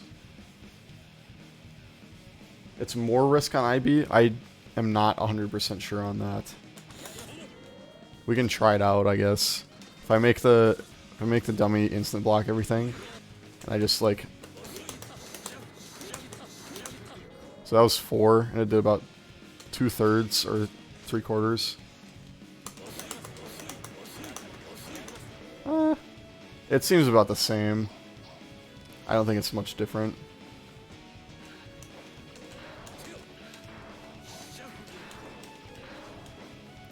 Okay. I guess the last thing I want to talk about is tension pulse. So after doing certain actions, I'm not the best person to be talking about this, by the way. There are other things, other people that have explained this much better than I have, and I don't really have a great understanding of it. But tension pulse is essentially how you earn meter in this game. So if I just dash forward, I will earn tension. And you can see there is like that, if you look closely at Johnny's meter, there is like a white arrow that will move forward across his meter. This is an indicator of what's called a tension pulse, and it describes how much meter you'll gain by doing actions. So normally your tension pulse is just that arrow that goes across slowly or quickly depending on what tension pulse you have. But if you do certain actions, you will lose or gain tension pulse. So if I RC something, my tension pulse goes way down. So normally, if Johnny just walks forward, he gains meter pretty quick, right? But if I RC something and then I start walking forward, it goes way down. I get way less meter gain. So this is to prevent people from just like spamming meter options and gaining a bunch of meter all the time. So a very common instance of this is when you, I believe if you FD something, your tension pulse goes down for a certain amount of time. So I'm walking forward, I FD, it goes down for like 2 seconds, and then it goes back up to normal. Same thing with like, I think Blitz does it? Maybe I'm wrong. I think it's locked for 4 seconds. It depends on what you do. So like if you FD, it is only like a second or 2. But if you do like if you do an RC, it's a lot longer. It probably is about 4 or 5 seconds. That was even longer than 4 seconds, I think. Also, if you super, you don't get any tension pulse reduction. I forget what the...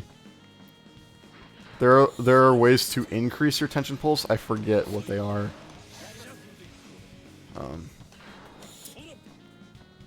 But that's sort of a basic explanation of tension pulse. So you just need to keep in mind that certain actions, when they're considered like more defensive, will make you earn less meter when you normally would earn more. Yeah, so TLDR, you will earn more meter if you move towards the opponent and do more offensive actions. In fact, if you run away or do a bunch of like evasion options over and over, you'll get something that's called a negative penalty. What that will do, see it says danger right above my coins. If I keep backing off, I'll get negative penalty. And what that does is it takes all of your meter away and it resets your tension gauge, or it resets your tension pulse for a certain amount of time. So my tension pulse was awful until about 2 seconds ago. So you really do not want to get into negative penalty.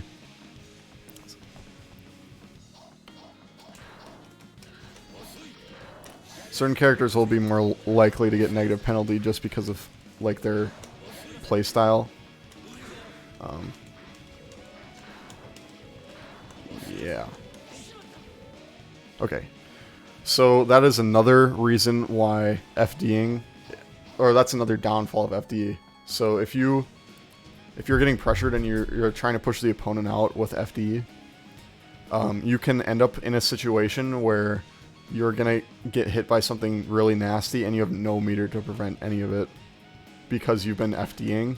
And even if you start getting hit or you start hitting the opponent, you don't gain that meter back that you need to do your combo or your escape option or whatever you need to do. So a lot of times when people are getting pressured in the corner and they don't need to push the opponent out, they will just IB. Because IBing does not use meter. It does not reduce your tension pulse. It just keeps you in a better state overall than if you are to FD somebody out. Yeah, FD's reduced tension timer. Thanks, Suri.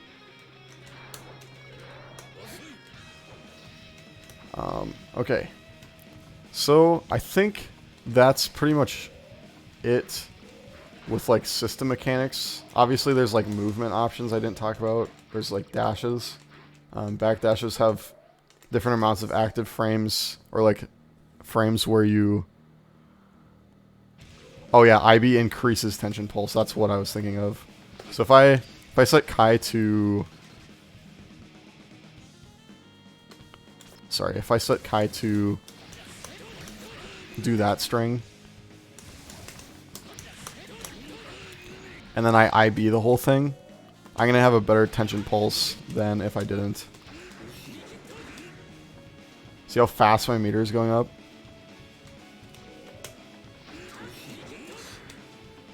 So depending on how much you IB, you will actually earn more meter, even though you're doing a defensive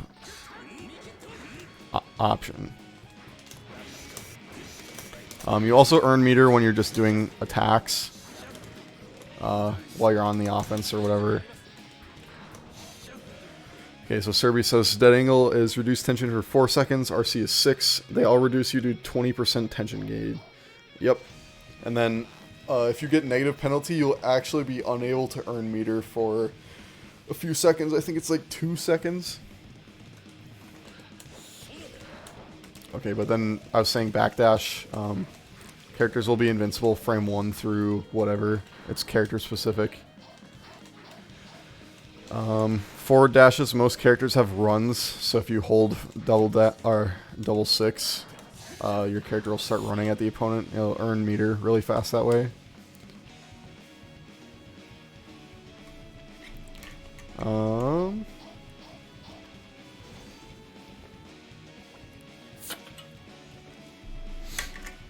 Beyond that, is there anything else anybody wants me to talk about before I start talking about Johnny?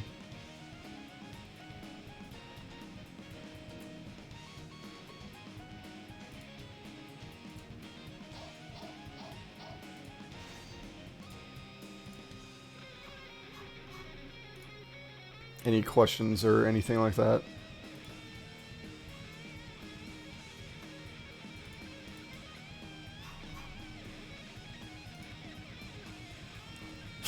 You want me to talk about Heihyun? Unfortunately, my knowledge on Heihyun is rather limited. So I probably won't be able to talk about Heihyun. Hello.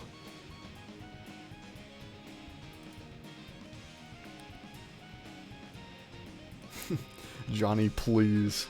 Okay. I will talk about Johnny then. I'm going to change the opponent to Soul. Okay. Johnny is considered by many the best character in this game. And there's good reason for that. Johnny has access to so many tools that help him out in so many diverse situations that he can pretty much play around everything despite not having a invincible reversal. And the fact that he only has like 3 different special moves from each other. So I'm just going to start off with his movement. Johnny has a step dash, meaning that he cannot run forward. He can only dash in these small steps. There are ways to kind of mitigate this. Like you can wave dash, which is if you FD while you're dashing forward. after a certain frame count, you will stop your dash.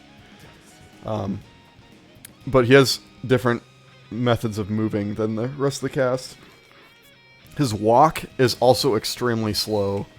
So like Soul's walk is like medium pace. Johnny's walk is really slow, which means he can just walk forward and gain a ton of meter whenever he wants, pretty much. It pairs really well with how big his moves are. So when you push someone away, you have all this space where Soul has no moves where he can really hit me very fast here. I can just walk forward and earn tension passively. Johnny's a passive income character. You just by playing the game, Johnny earns meter faster than the rest of the characters in the game because of his game plan. His backwards walk is pretty slow too. It's about the same speed as his forward walk, so obviously you don't earn tension when you walk backwards. Yeah, passive income, but he burns coins. Yeah, that's right. Johnny also has one of the best backdashes in the game. It is extremely fast. It goes a decent amount of distance. It has a huge amount of invincibility, and all of his moves will all of his important moves reach a backdash distance away. So like, if you're in the corner and somebody's like trying to pressure you, you can just like, I can set Soul to do this even. If I'm doing something stupid as Soul, like I try to do, that might not be a good example. If I try to do a meaty 2D,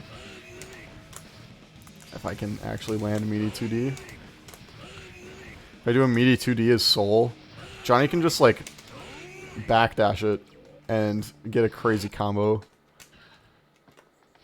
Or a punish. So, a lot of characters can do that, but Johnny's is such that he recovers really fast, and most of it is invincible. So he has a special kind of like privilege in this way. Beyond just his grounded movement, his air movement is extremely slow compared to other characters. So like Soul like falls pretty fast. He's like less floaty. Johnny jumps really high compared to other characters. And he's very floaty, so he like comes down really slow. His jumps are at a weird angle where it's like more vertical than horizontal. So you're not able to just like do jump-ins as much as other characters can. You're forced to either air dash, instant air dash, or dash jump as Johnny to get like the range that you need to if you want to just do like a jump in. I should explain the dash jump as well. So in this game, if you are dashing and you jump, you will retain that momentum. So if I'm Soul and if I run forward and then I just neutral jump, he retains that movement forward.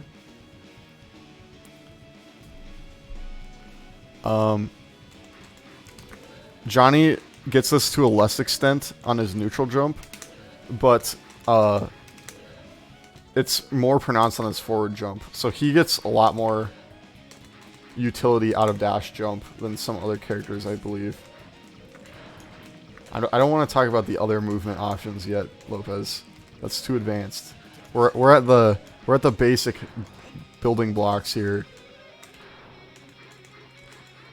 So a lot of times Johnny will get certain combos that he normally couldn't get without dashing forward and then jumping. For example,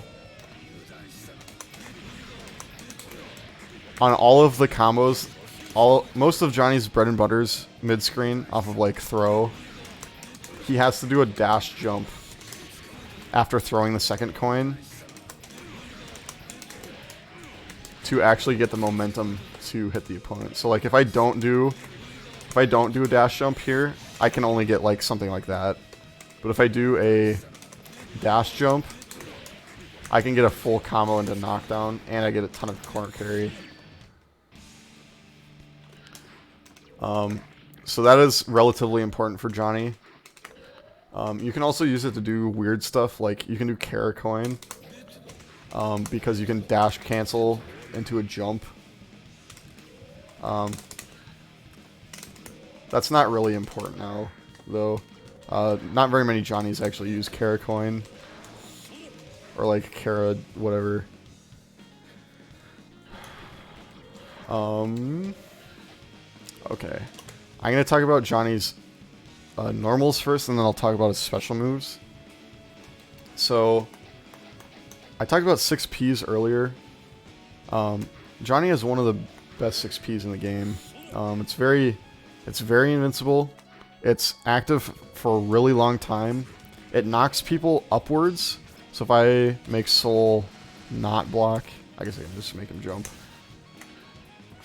If I make Soul just do that, it knocks him upwards in a direction where I can just get a combo afterwards. Other characters have to time stuff. They have to actually, like Soul, for instance, when he does his 6P, he doesn't really get much off of it unless he is in the corner or he does like a really tight combo. Johnny can just like be like, oh wait, I got a 6P, I guess I can do a combo now. Just get a whatever combo you want off of it.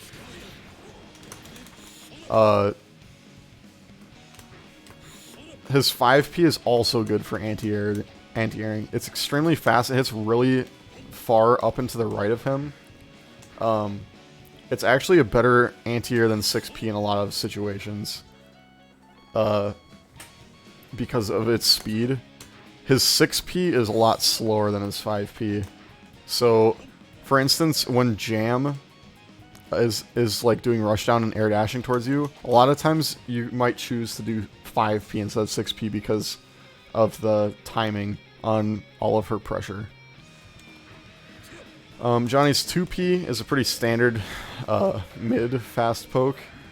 It can be used to combo start, but usually it's just used to like, it's like your fast poke. I should say that Johnny's 5P will whiff on crouchers. So if you want something as fast as 5P, but you want to be able to hit crouchers, you have to use 2P. Next is his kicks. Johnny's 5K is the best far slash in the game. It reaches extremely far for a kick compared to other characters. Like, Soul's kick, like, it doesn't even hit from, like, here. Whereas if I'm Johnny, I'm just like, okay, I will hit you, and you will cry. Because it's just such a big move. It's also relatively fast for the range. I think Soul's close slash doesn't even proc at the range where Johnny 5K would hit. Yeah. Yeah, Lopez also says that Johnny 2P and 5K are the same. They have the same startup. They're both 5 frames. Which is good to know. Johnny's 5P is also 5 frames, I should say. Johnny's 5P is 5 frames. His 2P and his 5K are 6 frames. So they're not much slower. So you're going from basically like a move that reaches this far to a move that reaches this far. And it's the same frame data on the startup. It also has better proration than his 2P. So Johnny's primary like poke is his 5K because of the startup, the range, and the recovery is really low. So you've got a ton of utility in this one move that reaches really far, and kind of keeps you safe. You can kind of poke with it compared to his other normals that reach farther in a more safe way. On this loop, 2P is 5 frame. That it is. Lopez doesn't even know how to play Johnny, I guess. I'm just kidding.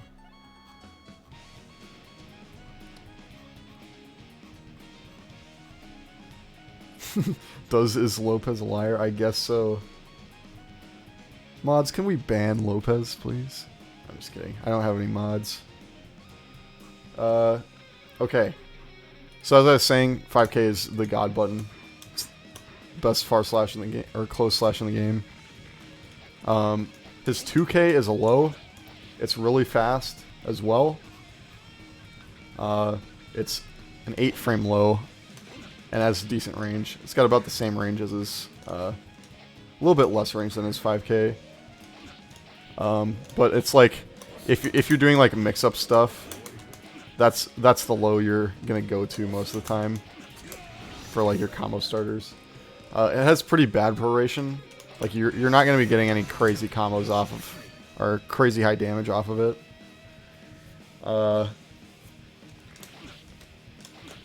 However, it Gatlings into like close slash and 2D and stuff. So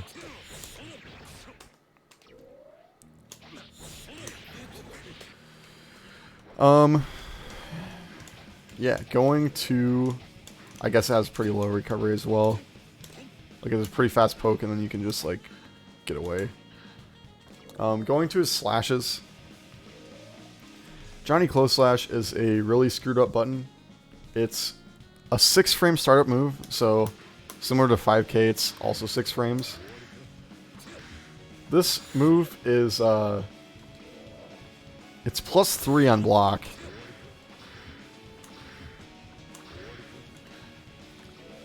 It's not a good poke, obviously, because it does not reach very far. Like, even from this range, I don't even proc the Close Slash. It has a pretty good hitbox for anti-airing as well. Like, I can hit Soul from up here. You'll generally use that if they're, like, closer to you as an anti-air move. Whereas normally you'd use, like, 5P. Yeah, 5P is so screwed up. Move hits so big. But yeah, Johnny Close Slash, 6 frame startup. It's +3. That allows you, just that alone, allows you to do stuff like 2K Close Slash, 2K in pressure, or even in combos. So like, if I have him in the corner, I can do that, and that's like I believe that's a, that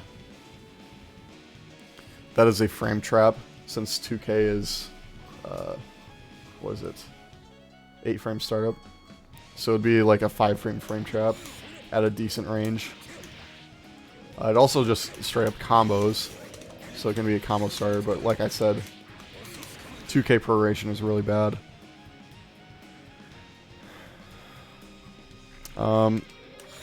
Close Slash Gatlings into all of your farce or your HS moves except for 6H. Unlike other characters, Johnny cannot do Close Slash, Forward Slash. He can do Close Slash into dust moves though.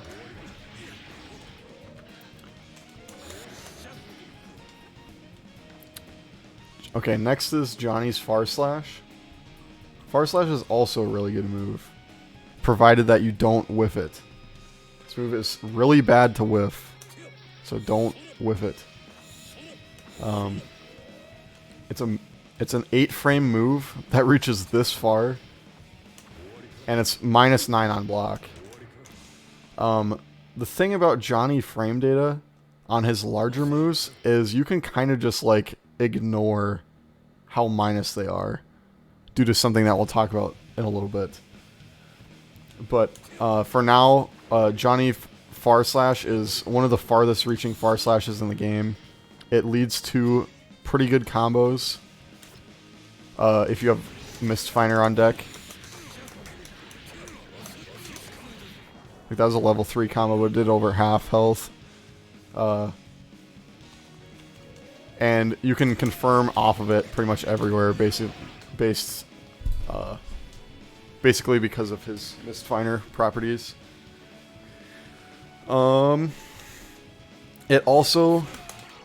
It can only Gatling into Crouch Slash and 6H. Crouch Slash is actually the only move that it can combo into on a standing opponent on non-counter hit.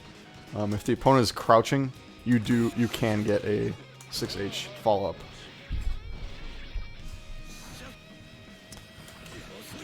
So like I can do like a pretty big combo if they're crouching, and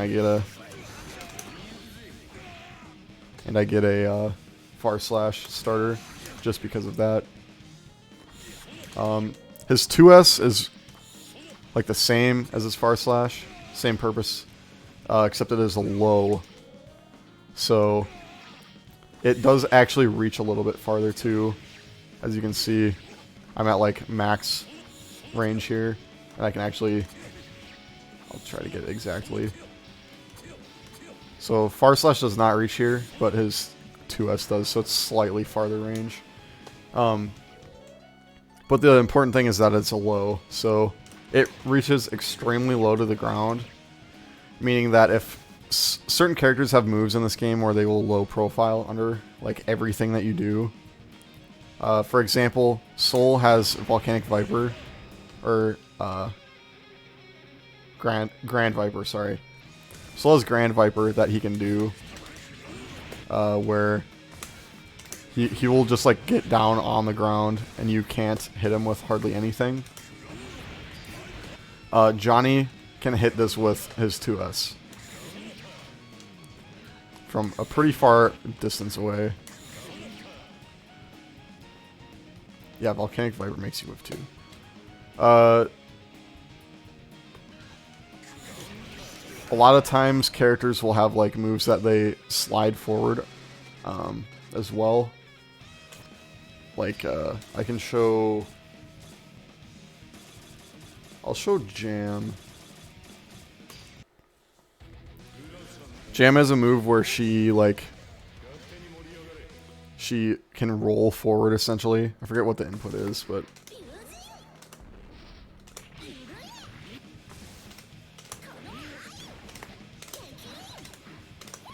I might have to look at the command list to tell.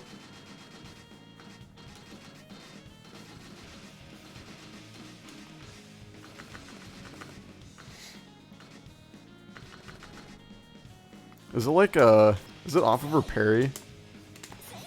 No, it's not.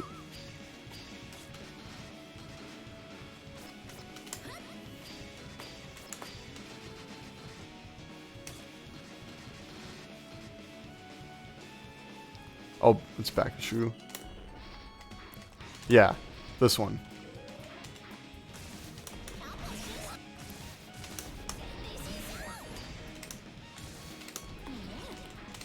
There we go.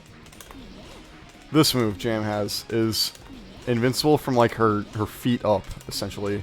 So the only way you can hit it is with a super low profile move. So Johnny can hit this with 2S. You can also hit it with 2K, but you can punish Jam for doing it really far away from you, where other characters would not be able to.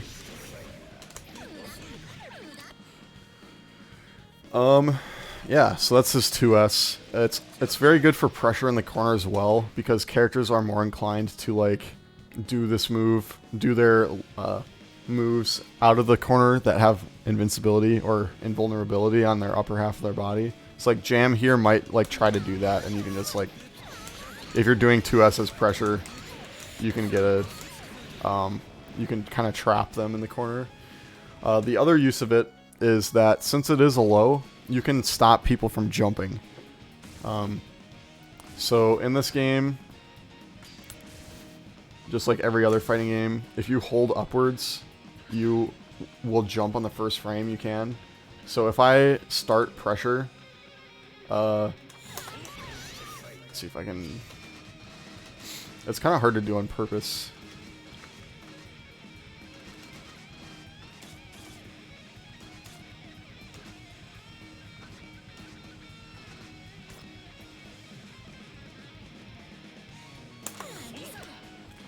I can maybe...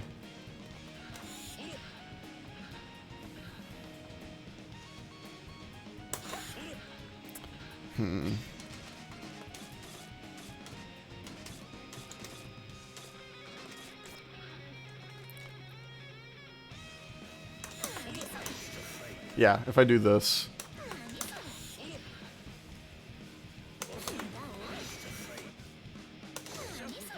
It's hard to like...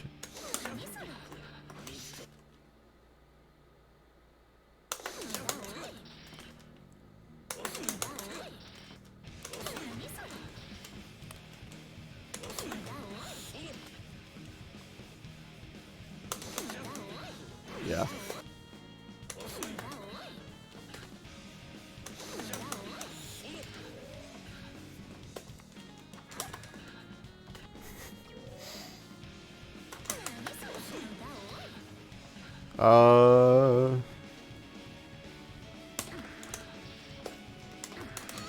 Okay, there we go.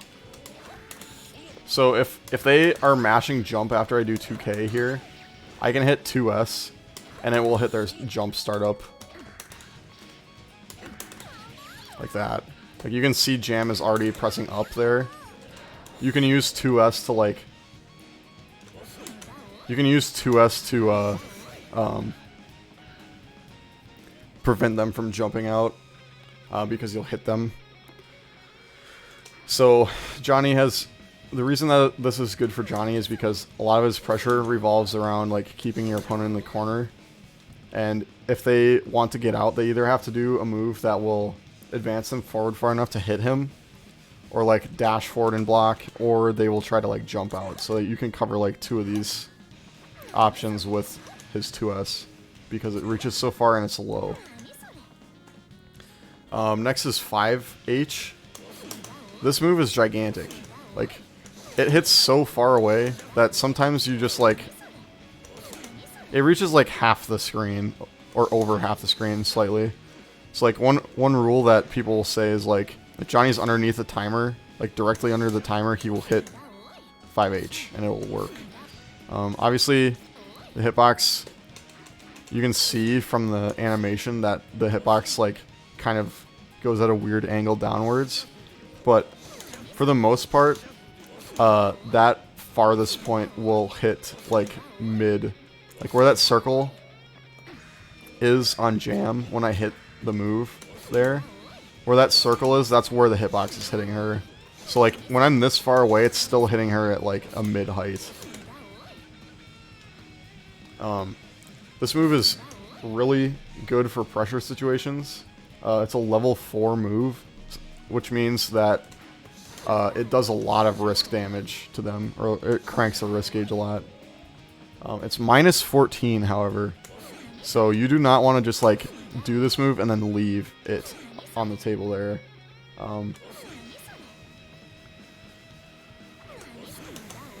It's also harder to cancel into this move from farther away. You can cancel off of like 5K into it, but you can't do 5 or far slash into 5H. You can do close slash into it.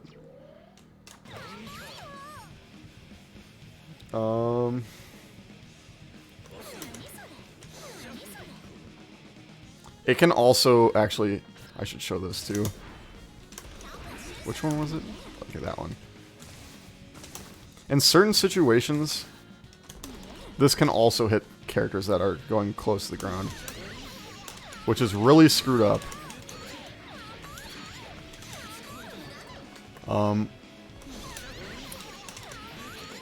Essentially, if you know this, it's gonna hit, you can hit 5H, and it, like, if your opponent's doing some evasive thing, it will still probably hit them. The only Gatling you can do off of it is, like, 5B, though. So, unless you get a combo starter, then you're going to be going to Misfire pretty much every time. 2H. This move, since it's airborne, it cannot be thrown. So, if I knock Jam down, and then I, like, do a pressure reset, or Oki, right here, I can do this meaty, and Jam cannot throw me because I'm airborne. It is a good combo starter if it's counter hit. If you get a counter hit, they like... I'll just show it. I have to make them stop blocking. If they're counter hit, you get like a million years to start your combo, and it has a lot of... It has like no proration on it. So you get like pretty high damage off the starter. Same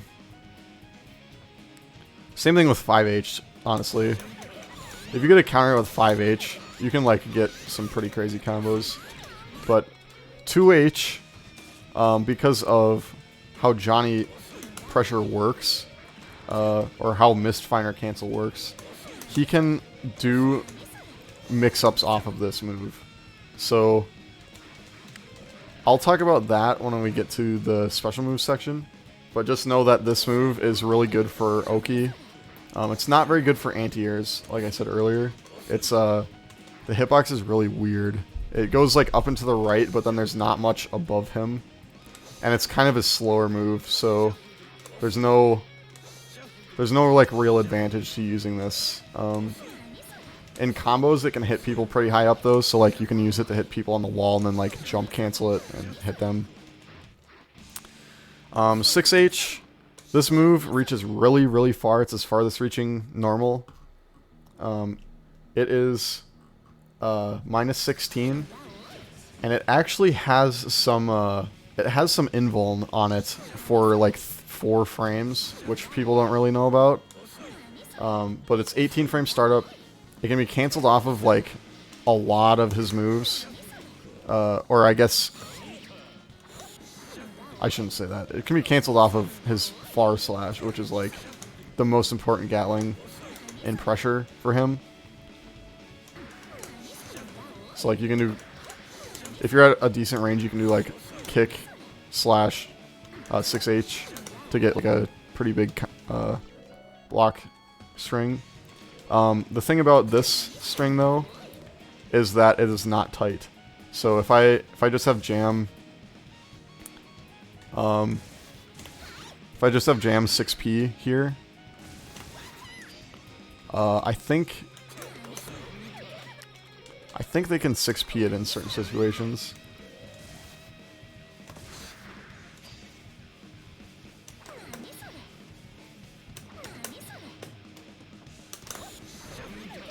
Maybe. You can like DP out of it though, because there's that gap there. So that's something that, or people like jump out of it too. They'll like FD or they'll IB the far slash and then they'll jump FD the 6H. So this is a move you do not want to whiff as well. There's a ton of recovery. Like that's like a full second where after you push 6H you cannot do anything. It is jump cancelable though, so you can do some pretty stupid stuff like that's an overhead.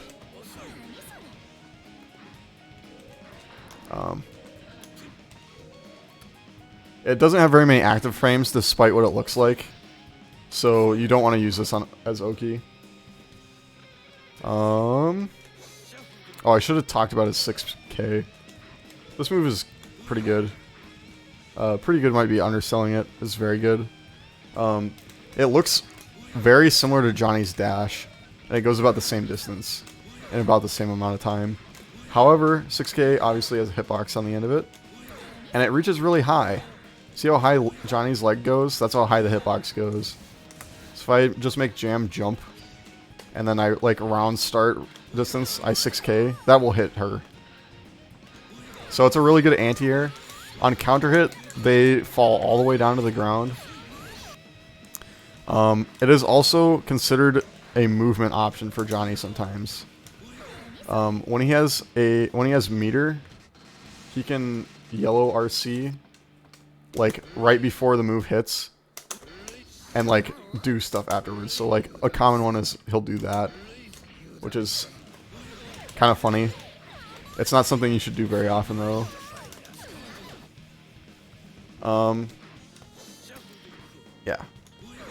It's also it is also -1.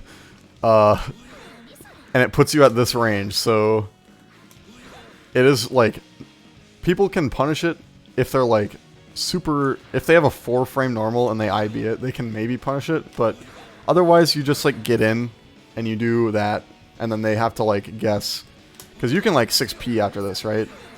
So if they do like a high attack, you can just 6p over it, or you can like super afterwards if you're not using your brain. But there's so much utility in this one move. It goes so far. It's used for an anti-air. It can be used for pressure. You can. It does so much. Yeah, how many anti-airs does one man need? He needs all of them. It also is like, let me check the dust loop. It has like super fast startup, 16 frame startup. So if somebody whiffs a move really far away from you, and you're like, oh, my far slash isn't gonna hit them, you can just like 6k them and it'll hit them. It low profiles. So if somebody does like a fireball that's like higher, or like has a higher hitting move, you can just go under it. I should also say that now that we're talking about like invincibility, Johnny's forward dash has like low invuln. So if I just do that as jam, I can dash over it as Johnny. Like he he just like loses his lower hurt box when he dashes forwards. So you can just dash over stuff, which is pretty screwed up. Yeah, you can go under HCL, Ino's projectile. Yeah, so then the last normals are its 5D. Its 5D is really slow, but it is super active. Like, if I see if I can get like the last hit of it. Like that's so active, and it's still an overhead at that point. So like you can time this to get a super meaty overhead. But otherwise it's not really that useful. You can combo into it off of certain level 3 setups. But for the most part it's pretty standard 5D. His 2D, however, is really messed up. It reaches pretty far. Like I'd say it's like about as far as Soul's 2D, which is like the golden standard for 2Ds. Johnny's has 2 hits though, so you can hit people's backdashes sometimes if they backdash at the wrong time. I'll just do Soul's 2D at like max range goes. It's actually way farther than Soul's 2D. I don't know what I was thinking about. The thing about it though is that it does not really extend Johnny's hurt box that much. So you can 2D on certain characters' wake ups, and you can beat their DPs. So if I get this,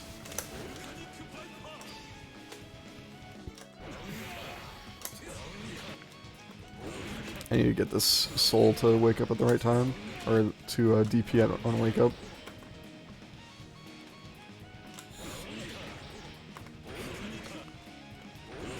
I can just maybe show it here.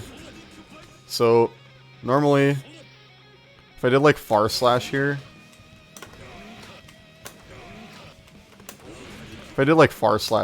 I would get counter hit just because of the hurt box.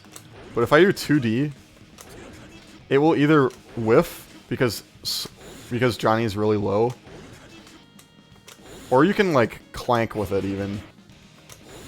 I think you can clash. I don't know if I'll be able to get it right now. Yeah, there. Johnny will like clash with DPs instead of losing to them on wake up. just use the wake up tool. Dude, I'm not gonna do that right now. It's too much time to set up. Like, you can do this as a wake up tool if you think the opponent is gonna DP, and it'll just beat it. It's really kind of messed up. You can also, like, combo off of it with Misfire cancel. Even if on non-counter hits. Like,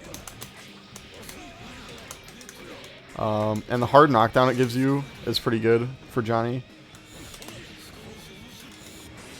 And both hits of it are actually hard knockdowns, so you can like choose if you want the opponent to do a forward knockdown or a back knockdown, which are different in this game.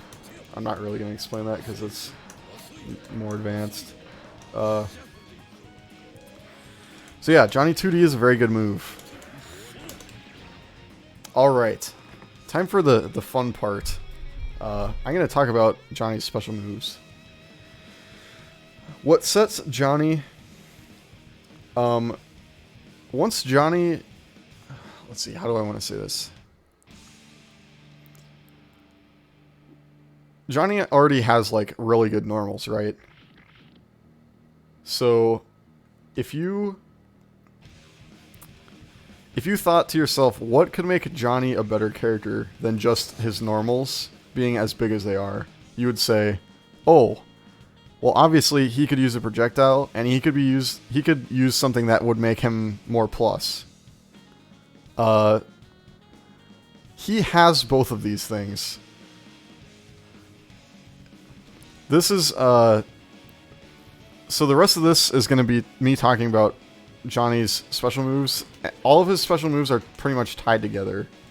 So he has that the second gauge above his tension gauge called, I guess it's not called anything, but he has coins there. Johnny can throw these coins. I'm going to get rid of the infinite just to show. Johnny can throw these coins with quarter circle forward H, and it'll use up a coin in the from the gauge. Once he runs out, he can't throw coins anymore, obviously. He can get them back, but generally you want to manage your coins so that you're not using all the coins to do, like, pressure or something like that. The part about coin that makes it so messed up is that it is +8 point blank. If I set the character... If I set Soul to jump and then I just, like, hit him while he's landing, you guys will be able to see, like, how plus this is. Like, that is ridiculous. That is so plus that you just get to do whatever you want afterwards a lot of the time. And that's point blank.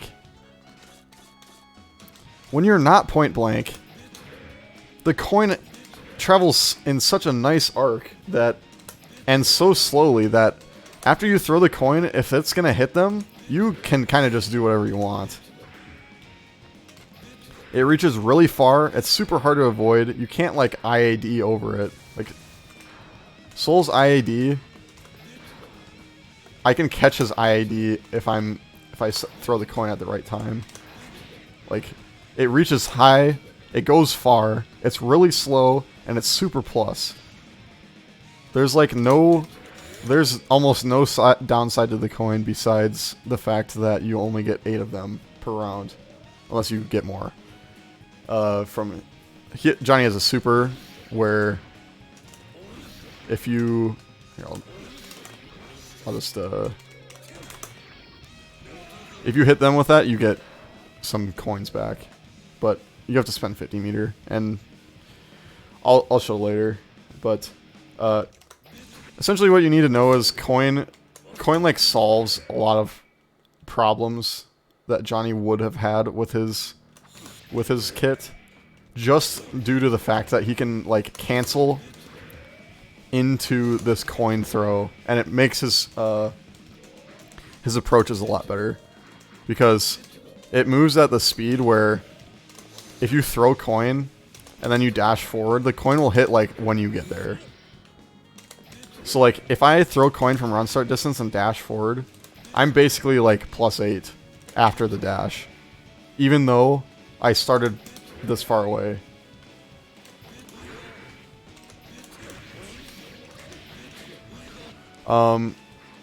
Yeah. That's... I guess the other thing about coin is where it starts on Johnny is pretty low. So you can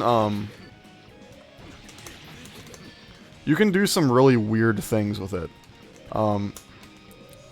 If you get a knockdown, I'll just do this knockdown, and I do coin, it pops Soul up just a little bit. I can just dash up and do another coin on his wake up.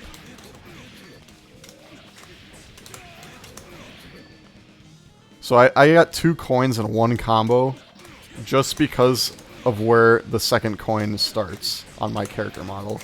You can do moves between these, but there's not really a reason to, unless you want to get like 1 more damage. But the other part of that is, you might be saying, why are you doing OTG coin? It's only doing 1 damage. Like, I get 2 extra damage in that combo because I do 2 coins. Well, the reason that Johnny gets these coins is because of his other special move, which is called the Misfire. So I'm going to set myself to have infinite coins. I'm going to set Soul to not block.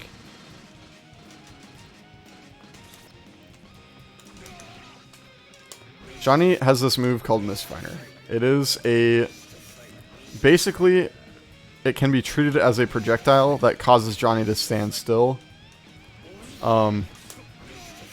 He has 3 versions of it on the ground and 3 in the air. Quarter circle back, P, K, and S are the inputs for all 3, and they hit at different spots. P is angled upwards on both the ground and the air, and I believe it is the fastest version of Misfire. Let me check the dust loop. I can get the frame data stuff. Yeah. So...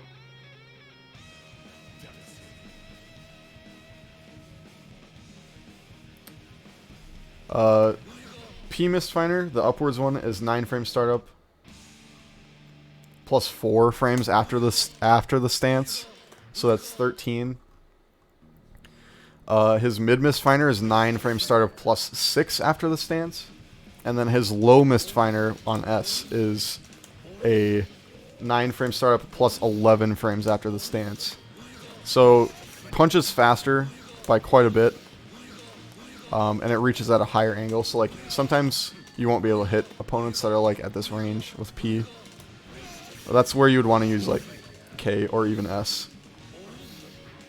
While you're in Misfire stance, you can hold this pretty much indefinitely. I think it is indefinitely on the ground. In the air, you run out of time. I think you can hold it for like a second or something. You can also walk forward or backwards while in this stance, and you can dash forwards or backwards in this stance. There are certain combos Johnny can only get if he dashes forward while in Misfire stance, just to, like you can cancel the startup. You can cancel a move into Misfire, and then dash just to like get closer to them, rather than like hitting them 1 time and then dashing. And that sort of leads into Misfire canceling, but I'll talk about that after the coin. So, Misfire is just like a generic projectile that reaches pretty dang far, pretty fast, when it's level 1. However, you can make this move better. So, if you land a coin, you can see in the bottom left of the screen, it says level 2, right above the coins. That level indicator shows you what level Johnny is while he's in the stance. The levels are very important for Misfire in that they change like all of the properties of the move. They still hit in about the same spots. I believe that I believe that level 1 and level 2 Misfires have the same exact range or same hitboxes about. So like I can just barely hit him there. Level 3 I can hit from way farther away though. So like I was saying, they changed like all the properties. Misfire level 2 is faster in that it is 6 frames of startup into the stance rather than 9. And the move afterwards, P Misfire, level 2 P Misfire is the same frame data after the stance, but K Misfire gets 2 frames faster after the stance for a grand total of 5 frames faster. And low Misfire gets 6 frames faster after the slash, so that becomes 9 frames faster when it's in level 2. So compare that to level 1. Level 2 is that fast, level 1 is that fast. Level 3 pushes these even further. P Misfire, or all the stances, start up in 4 frames. P Misfire again is 4 frames after the flash, but then K is 4 after the flash, and I guess they're all the same after the flash on level 2 and level 3. But the before the flash, it's 4 frames of startup. Level 1 Misfires will just like knock away like this, and the opponent can usually tech right away. It is worth noting that level 1 low Misfire is a low, and in the air it is an overhead.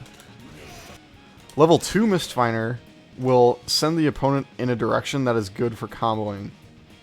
So if I do level 1, if I do close slash heavy or close slash 5H Misfire, it'll do a combo. It'll knock them pretty far away. They can tech in the air and like do whatever they want. But if I'm level 2, they will roll for like a second and a half, meaning I can run up to them and do more in this combo. Like I can just start a new combo essentially on a rolling opponent. Low Misfire, instead of knocking them down, will pop them up, meaning I can 6K them. I can hit them with like far slash. If you're close enough, you can even get like a dash forward coin to extend the combo. There's like a huge amount of utility you get off of low Misfire mid screen. In the air, low Misfire also will pop them up rather than just being like a normal overhead that knocks down. K Misfire in the air is pretty much the same, where it will roll the opponent. If I can time this correctly. Like that. The roll is significantly less, though, than on the ground. High Misfire will bounce the opponent off the wall really far away from you. So a lot of Johnny combos, Johnny B&Bs, will consist of something like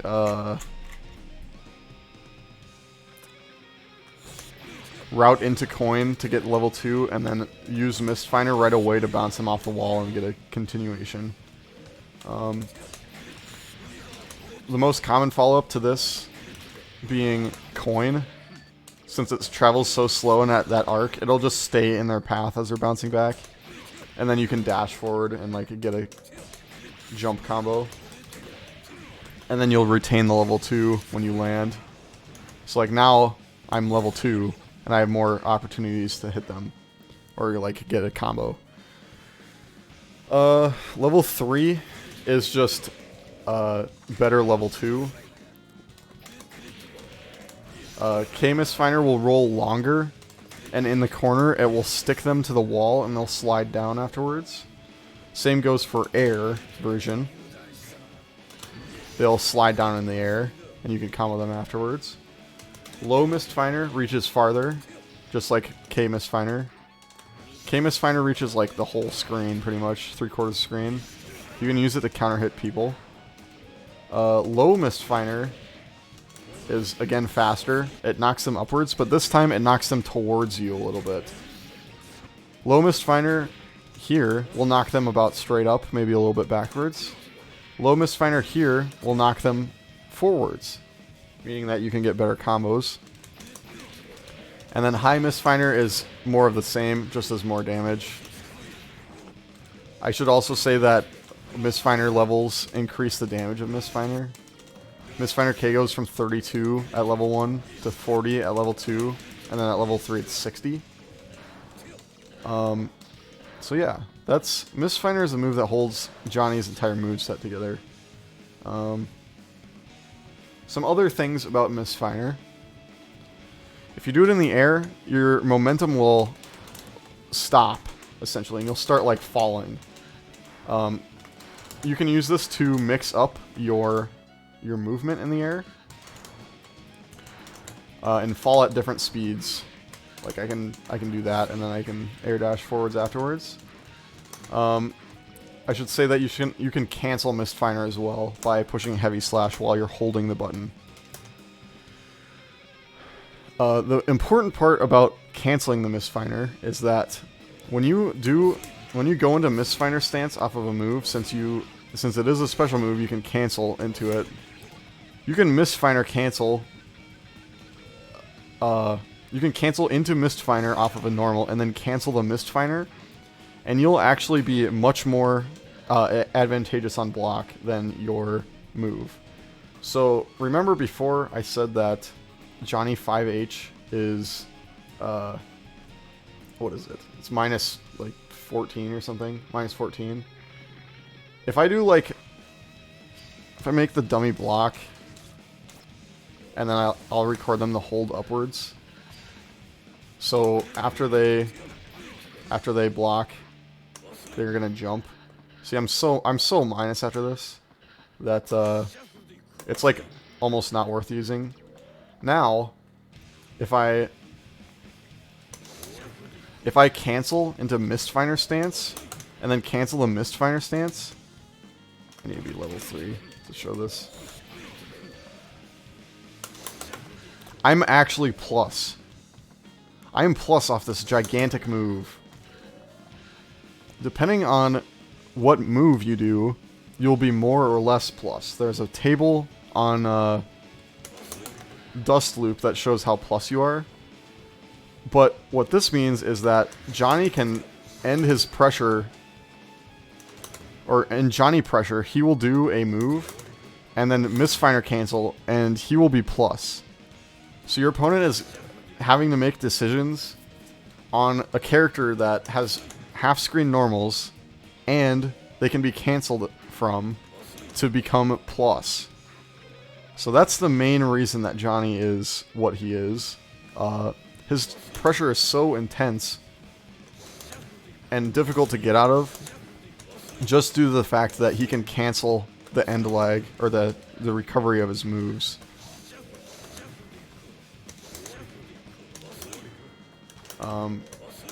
It also makes it so his 2H, since it puts him airborne,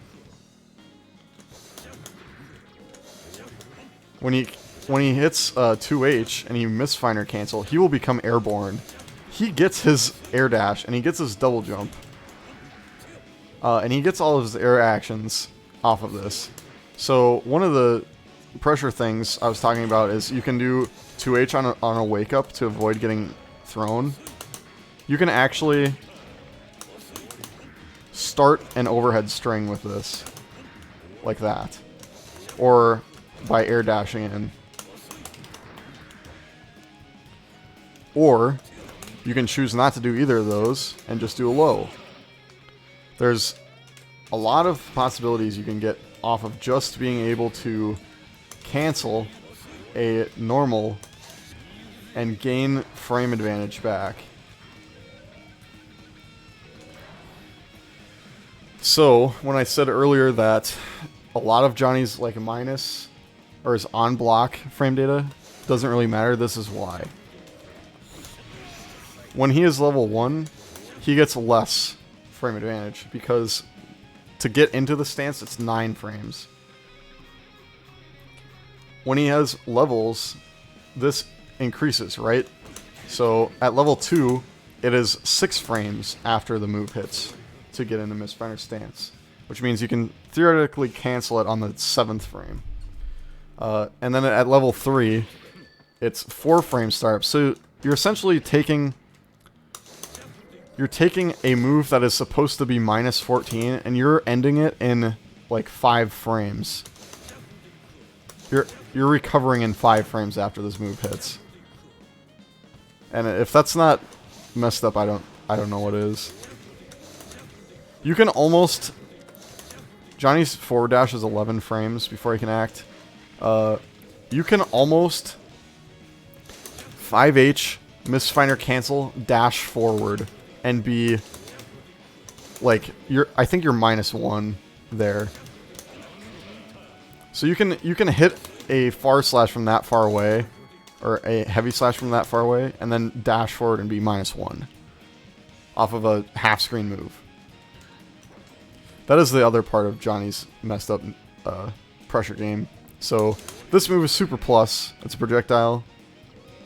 And then his Misfire cancels make his big moves more advantageous on block.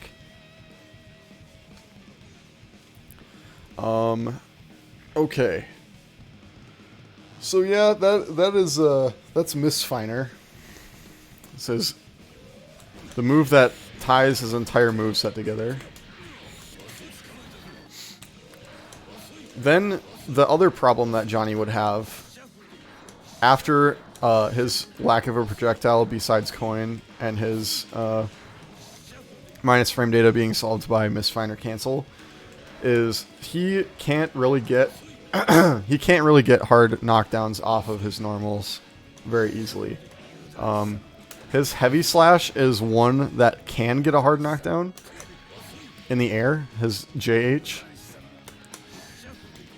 However, if they are higher up in the air, they can sometimes recover before this makes them hit the ground. Like there. Soul's recovering before hitting the ground, so I don't get a hard knockdown there. This is sort of solved by Misfire. If you're level 3 and you get like a... There are certain combos where you can do level 3 and it'll get you a hard knockdown. But that's generally not the reason you're going to be using Misfire. What you want to be using for hard knockdowns is his other special move called Zweihander. Zweihander is done with a DP input and K. He can do it on the ground and in the air.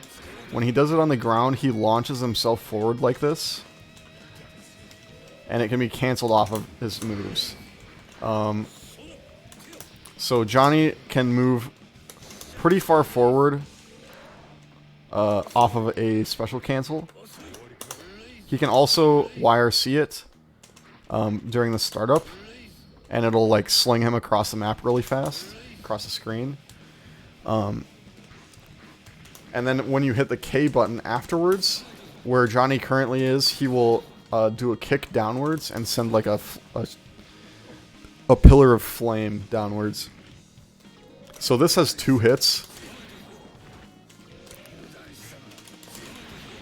Like there, you can see if I time it there, I can hit Soul with both hits of it. And it does a decent amount of damage. But the way that this move helps you get hard knockdowns is if you hit... I'll see if I can pause.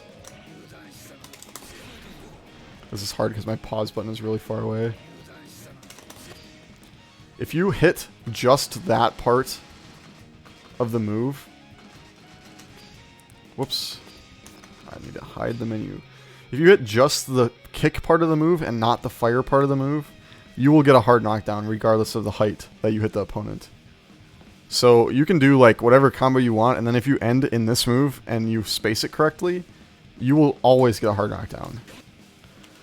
So a lot of Johnny B&Bs will just be routing to get the opponent in the exact right spot where the kick will hit, but the fire will not. If you get the fire hit of it, I'll show that quick.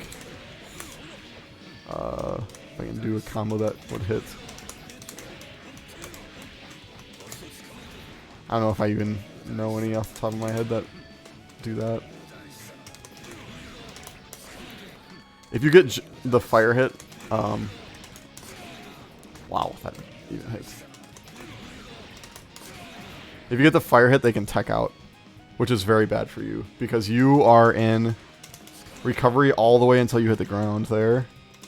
So if you mess up and you get the you get the second hit, they will be able to hit you before you can act. So when you do it in the air, he does not get the transport, but he does stop his momentum.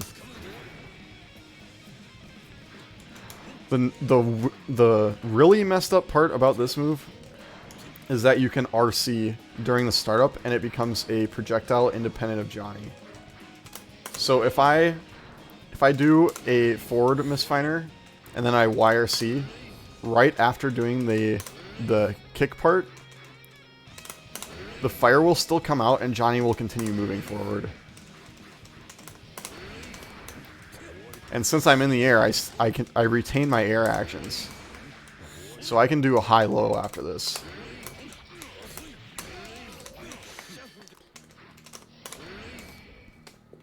You can also stall your momentum, like I said before, with Misfire.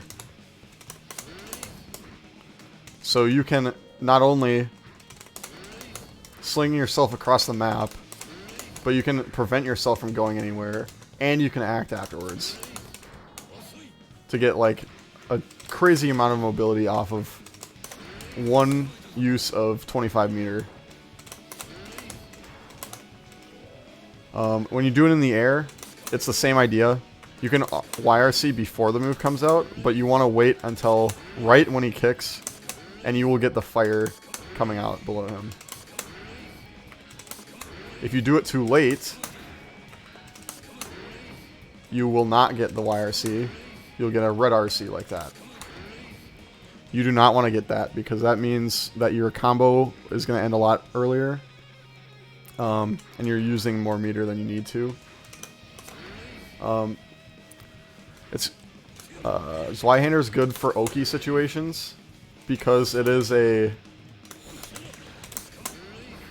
projectile and you're RCing it. You can block things like DPs on Wake Up while putting a move out. So like if I do it early enough, I can cause the Zweihander hit to be out while Soul is waking up. And I'm RCing, so if he wakes up and DPs, I have the ability to just FD in the air. A lot of people complain about this move because it gives Johnny so much more mobility when he was like lacking on the ground comparatively. And they probably are right, honestly. It gives him access to such good mix-ups and such good full screen presence that he probably has arguably the best usage of YRC in the game off of this move. It just solves like so many problems that he has. Normally his Oki would come down to like normal strike throw on the ground with he has very limited overheads. Whereas this, you can get a 50-50 on any wake up just for 25 meter.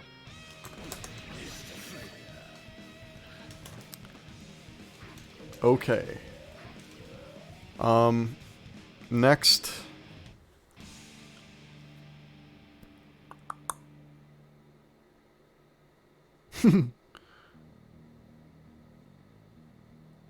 Yeah. It is also like plus a million. Like, Soul's blocking that entire time. I think the movement is also as messed up as just the plus frames he gets off of it. Yeah, catches backdashes, it's active forever. I should talk about his throw next. So I already explained that throw is forward or backwards plus heavy slash. But Johnny's throw is, I would say Johnny's throw is one of the better ones in the game because of the angle it throws at. You can just throw a coin afterwards and it'll hit pretty much every character in the cast. And you can go straight into a B&B off of this for about like 80 damage most of the time. And a hard knockdown. Like, that's a pretty basic combo, and it's very easy once you learn how to Misfire cancel and the throw and the coin throw timings. And you get a hard knockdown, you get half screen carry, half screen corner carry, you get a level, and you get a hard knockdown, all from a single throw. You are using 2 coins, but that is definitely worth it. You can even OTG after. I should talk about that as well. So Johnny can get some pretty good combos off of his throw. Certain characters he can get level 3 and a hard knockdown off of one throw. But those combos are generally more difficult. I should talk about Johnny's ability to OTG the opponent as well. Before I showed that Johnny can OTG with coin, this is also true off of Zweihander. So if I just do that throw combo I did before, and then I do coin 2S, I will get another coin at the end of the combo. Meaning, I got a throw, and for 3 coins, I'm now at level 3, and I have the corner. I didn't have to spend any meter to do that. Another option for his OTG is 2S coin if you dash forward. I can show that quickly. You can dash forward and then do 2K coin, sorry. You can also do, depending on how close you are, you can do coin 2K. But generally, you only do that if you have a limited amount of time. Because the 2K is the fastest move you can do that would hit them there.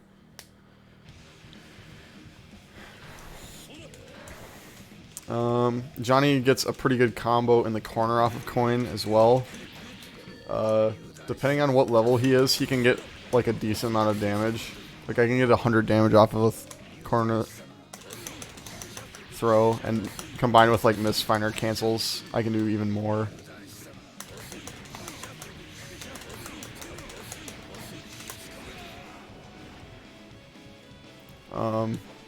Yeah, that's his throw.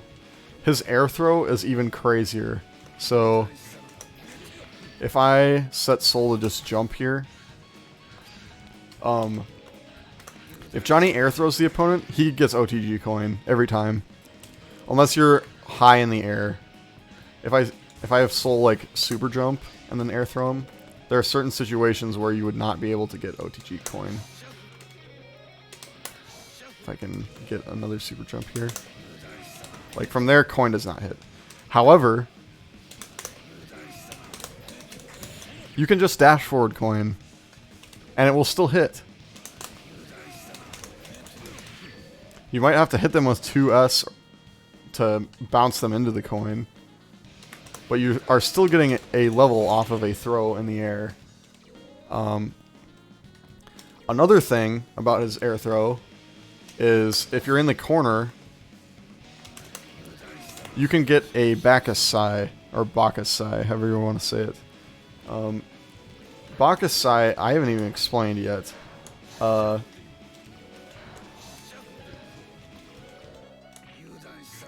So Johnny's Misfire, besides being a pretty big projectile-like move that can be leveled up and cancel moves, can also be made unblockable.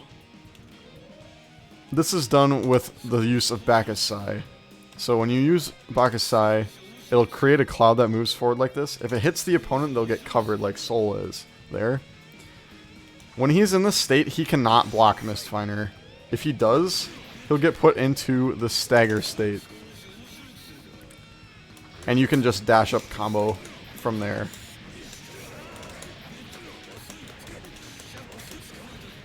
The nice part about this is that there are setups that will guarantee you can get back a Psy on the opponent, and there are setups that can almost guarantee that you will get the unblockable hit on them.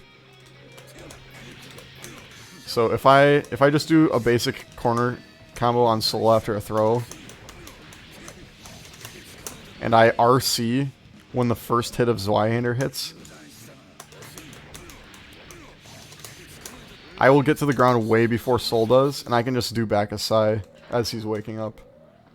So now he has back a Psy on him, and I get Oki. So I'll do that again. And then you can like throw coin, and then do like a low and Misfire. And you will either hit them, or they will get hit with the Misfire unblockable. You can blitz out of this, and you can dead angle out of this sometimes, depending on the setup. But that is Johnny's unblockable setup. So that's half circle forward P to do back a Psy. So where I was going with this is that Johnny, when he gets an air throw in the corner, he can do back a Psy, and then he will get an unblockable setup. Like, the amount of time that characters are on the ground after his air throw is so high that you can just get this setup for free on them. So you get to choose, essentially, if you already have corner pressure, if you want to get another level, or if you want to get back a Psy.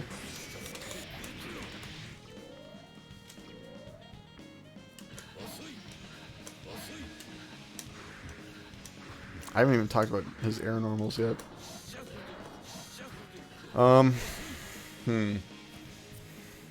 Yeah. I'll talk about his air normals next, since I skipped them accidentally. So Johnny JP, pretty standard JP. It's a little... It might have more recovery than other JPs, but it's pretty standard. It's his fastest air move. JK is a really good move for jump-ins. Or like hitting opponents at exactly that spot. It's also the largest air normal you can get for starting an overhead string because of the angle it hits at. His JS is a really good air-to-air. It reaches really far. It's not that great for landing, and it can be jump canceled, just like his JK. Most of the time when you're doing air strings, you're going to want to cancel off. You're going to want to cancel into jump off of his JS because of how much hit stun it has. His JH hits downwards at an angle. It can hard knock down opponents in the air. It is also an extremely good air to ground. It reaches really far downwards. Like, I can hit Soul from way up here with this move. And then his JD is very good. It does a lot of damage. It hits at a very good angle. It wall bounces, meaning that you can get more hits in the combo. When somebody wall bounces in this game, they essentially have more... They'll bounce towards you, and you have more time to hit them than you originally would. I don't know if the wall hit actually adds frames for you to hit them, but it just works out so that Johnny has more time to confirm into different things. So those are his air normals. Combined with air Misfire cancel, his air movement can get kind of nasty. But he still does have the problem of being kind of floaty. Yeah, so I talked about all of his special moves. I talked about his air moves, his normals. I guess we could talk about his combo structure now. So, Johnny has a unique... Well, I guess I shouldn't say that. Every character in this game has a unique combo structure. Every character can do the galling stuff, so can Johnny. But what Johnny usually goes for is routing in for two reasons. You're either going to be routing for coin levels, or you're going to be routing for damage. And sometimes you can combine the two and get routes that give you levels and at least maintain the amount of levels that you have. Sorry, that give you damage and at least retain the amount of levels that you have. So a lot of the basic Johnny Confirms at level 1 revolve around it just getting a hard knockdown and then getting your coins set up. So any way that you can route into 2D is generally preferable here, unless you have the opportunity to route directly into coin and have it hit them while they're standing or in the air. So for instance, if you are point blank, you can do close slash coin. That means that you can do a move after that because coin is so plus. So you can get close slash coin, far slash, Misfire, and that'll cause them to tumble, and you get a combo afterwards.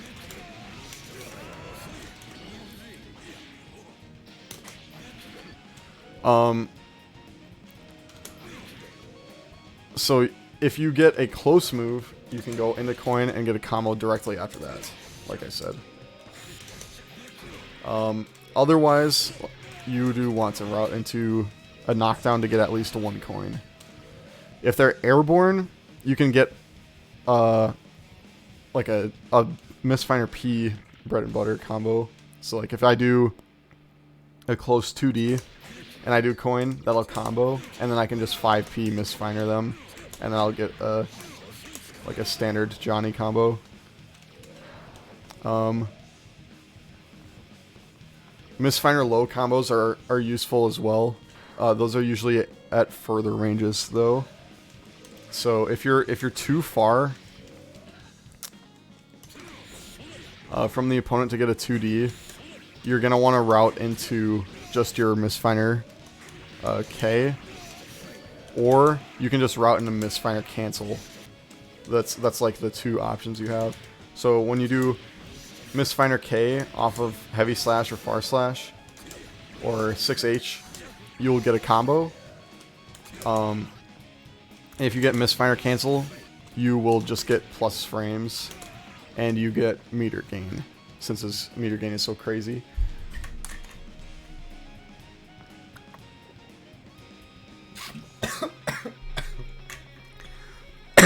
Excuse me. So, at level 1, like I said, you want to go for coins. At level 2, that's where his combos start to get more and more crazy. So level 2, before, at level 1, I can't really do anything if I hit him here. I can do like one move maybe, or I could like maybe confirm into super, which you should not be doing that probably. At level 2, you can confirm this into Misfire and get a full combo.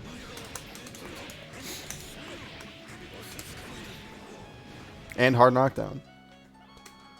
So Misfire really solves the problem that he would have had where all he gets is like a decent amount of damage. Where now he can get a knockdown from anywhere on the screen if he hits with any move. So that's an example of a Misfire S combo where you can dash forward, get a combo. Misfire K, you can start up a combo from full screen, get a dash combo, get a super, get level 3 or level 2, whichever one you want, and do like half their life. And then Misfire P is generally not routed into, just because of the fact that it's the hitbox is a little too high to like, you can't like combo into that, right? Unless they're off the ground. So one example of Misfire Cancel increasing the frame data, or making your frame data better, is at level 1, if you Misfire Cancel the first hit of 2D, you don't get a air combo off of it, you just get OTG. At level 2, you can Misfire cancel and get an air combo.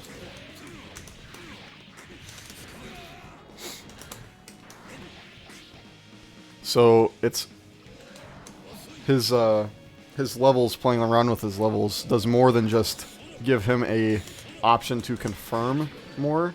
It also makes it so that he can confirm extra normals that he couldn't before, or different routes that he couldn't. For example, 5H now can be Misfire canceled into kick, 5K.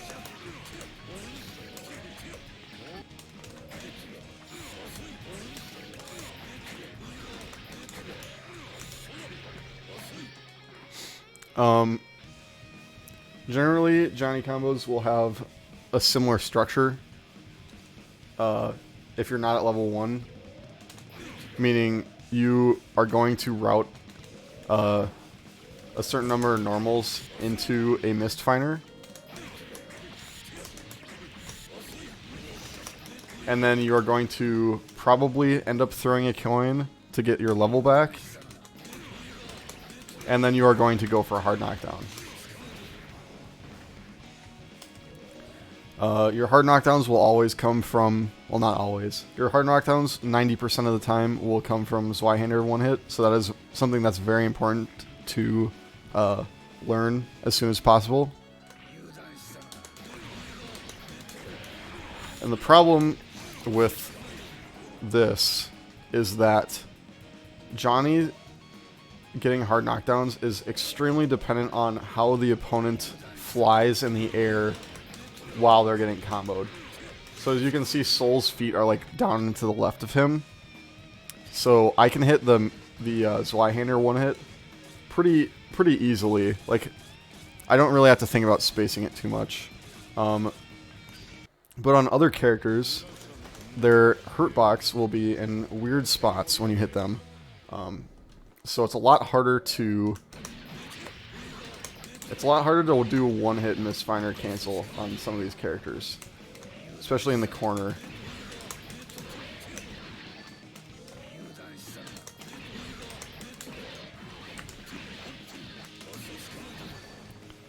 You can't do the same combos on every character in this game as Johnny.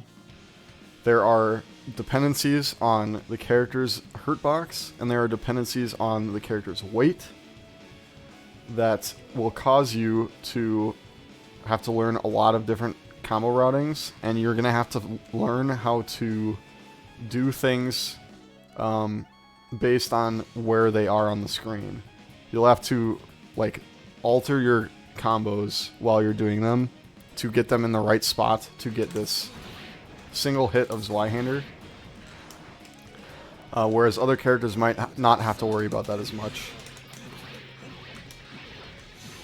But the fun part about that is you can do like really messed up combos on certain characters because of their hurt box.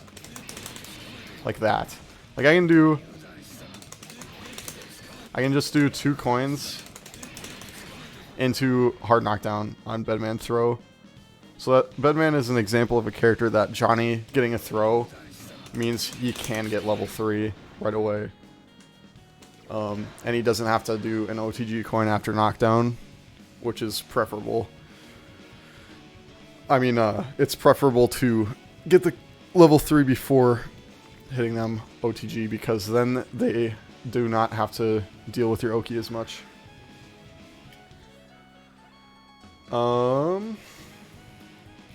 Yeah, so that's Johnny level 2 combos. I'm going to put it back to Soul just so I can show better combos.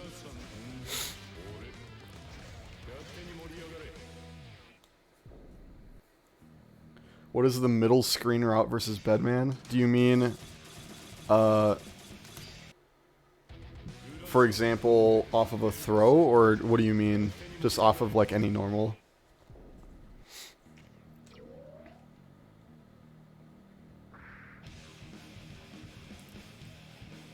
Off of throw, you can get pretty much a normal combo.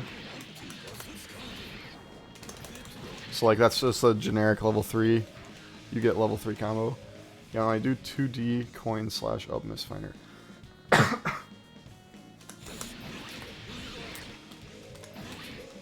So if you do 2D coin, you can do a 5p afterwards and get up Misfire.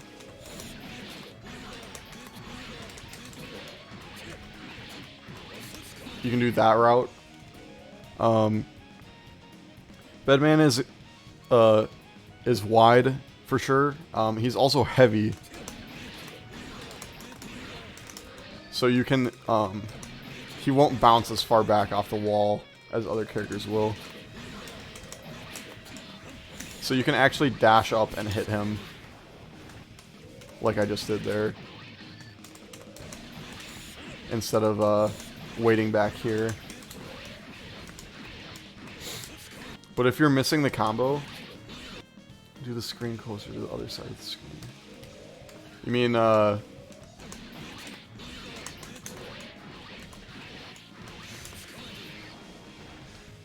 without bouncing out of the wall after A or D. Yeah. So if you do it too far away like that and you miss the dash, you will not be able to do that. So you have to alter the combo route.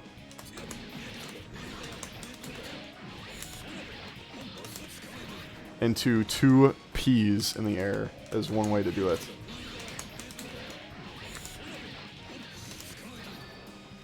It's also more dependent on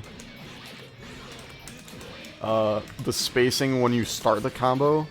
So that's one of the reasons why I was saying that you have to be able to alter your route when you're doing it. Another option on characters that are non-standard to combo is you can coin and then 6k them to get the extender. You can do that. And then sometimes you can get like dash like that. You get a hit there. Hey, howdy. What's up? Hey, I couldn't wait until late October. Yeah, I'm streaming on Twitch right now. I don't know if you... Twitch.tv/polar. Yeah, polar_bear. B-A-R, or like B-A-I-R, or Yeah. B-A-R. Like back air. You don't even play Smashy Bros anymore. Yeah. Why not? Come on. Nah. You should play Kazuya. He's like top 15. Okay. Somebody asks, regarding level 2 combos, if I confirm, for example, a far slash into low Misfire and dash in, and I'm not close enough to hit close slash. Are there any other alternatives? Yes, there are. So if you get this, and you're too far away, you can 6k them.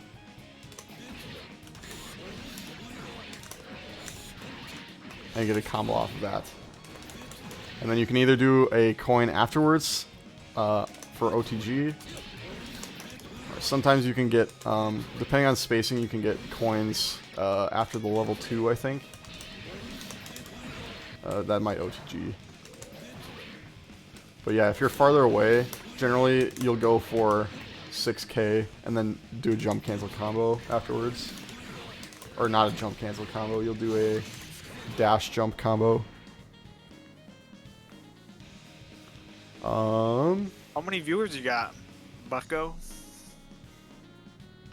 Right now, Someone got 17. there's like, yeah, about 17, 18, looks like. Damn, you're popular. Let's see. Do any of you guys have any other questions? Do you have any questions, Mason? Do I? Why are you comboing Bedman? Just to show off like the differences in character. You getting ready for the new players that are gonna be hopping on Bedman? I'm like, no. I'm just explaining that characters have different hurt boxes, and you have to like alter combos to get hard knockdowns. That like with every character or just Johnny combos? a lot of characters have to alter their combos, but Johnny specifically has a lot of them.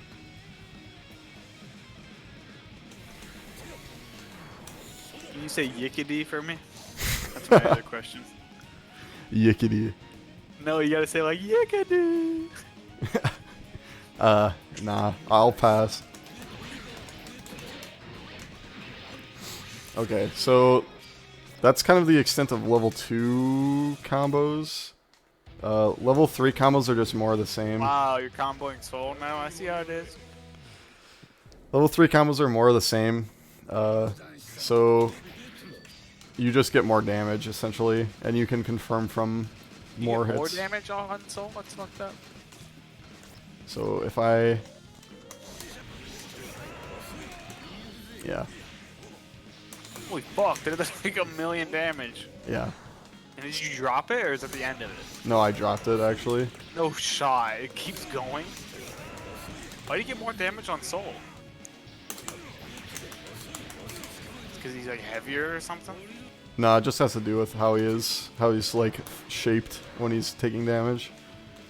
Yeah, so like I was saying, level 3, So it's like this. Yeah, level 3, your combos are going to do more damage. And in the corner, they are going to like die.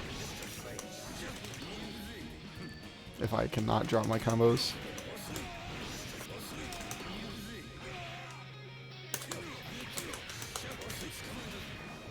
Like that does over half health, and they have no risk off of a one-hit confirm. You can also confirm off of more hits at higher levels, so like... Is it burst safe? You can make them burst safe.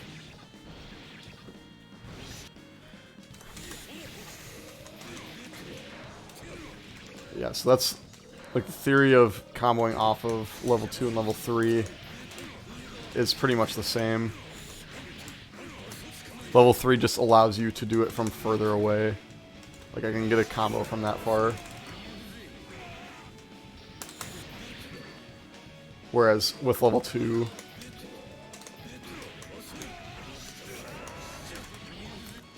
With level 2 I can't hit them from that far. Oh, I should also say that Misfire beats projectiles most of the time, or beats single hit projectiles. So see, if I just wait and then do Misfire, it'll delete Soul's Gunflame. Why are you waiting? Like, why didn't you just do it right away? I'm just saying as an example. And this is true at any level. So It's a multi-hit projectile though, isn't it? How come it beats it? Soul's Gunflame? Yeah. No, it's single hit. Doesn't look like it. This is true even if you whiff. So like if Soul just does Gunflame and I hit it, it'll delete the projectile. Yeah, then you lose your level. You do lose your level, but not if you're level 1, right? Do you lose it on whiff? Yes. If you whiff a Misfire, it will use that level up. So now I'm level 1.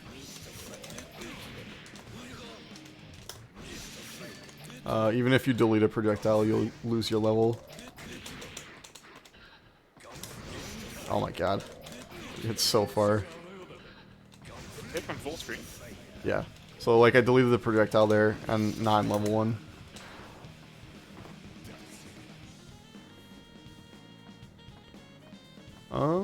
Okay. So mid-screen combos, that's kind of the idea. You route into some normals into Misfire, then you get a coin, then you get more combo, and then you route into hard knockdown. There's an alternate route as well that goes through one of his supers. So I should talk about his supers now. His first super is half circle or quarter circle forward, half circle back H.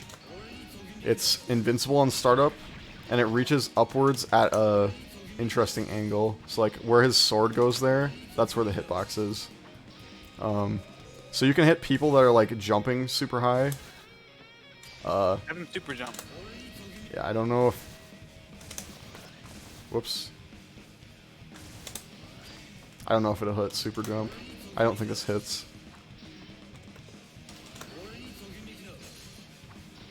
But you can hit people when they're like air dashing towards you. You can hit people as they're trying to like do Oki for jump-ins.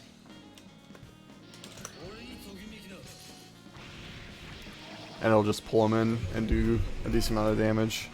So that is that's Johnny's only reversal option. All of his other reversals are non-invincible.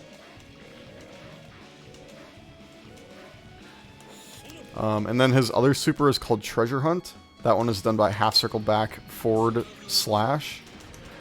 It can be charged by holding the button, and if you fully charge it, it becomes unblockable. Oh, never mind. I was gonna say you get 4, but you don't. It's just because you had 2 still. Yeah, so you get 2 from it.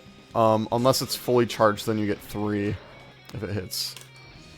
So that's the other thing about this super is it gives you coins back, whereas you normally wouldn't be able to get them back. There is a property, however, of Treasure Hunt that makes it behave differently in combos. If the opponent is airborne, you can do what's called a stance dash treasure hunt, which consists of doing a Misfire stance into a dash, and then canceling that dash into the super. So what that looks like is half circle back button, either K or S or P, K or P to get the Misfire. Then you hit forward to get the last part of the super, and then you do the second hit of the dash. What's up, Johnny? The Flash, rating with 7. I'm nearing the end of the guide, but I'm talking about combos right now, and specifically Misfire, or stance dash treasure hunt combos. Will this guide be uploaded to YouTube? I should try to do that, yeah. It'll be on my Twitch at the very least. How long will it stay there, though? I don't know. I'll highlight it or whatever. I'll try to upload it like today or tomorrow, but it'll be a pretty big file. I've been streaming for like 3.5 hours. Damn. Yeah, so like I was saying, if you do this input on an airborne opponent, I can actually land it here.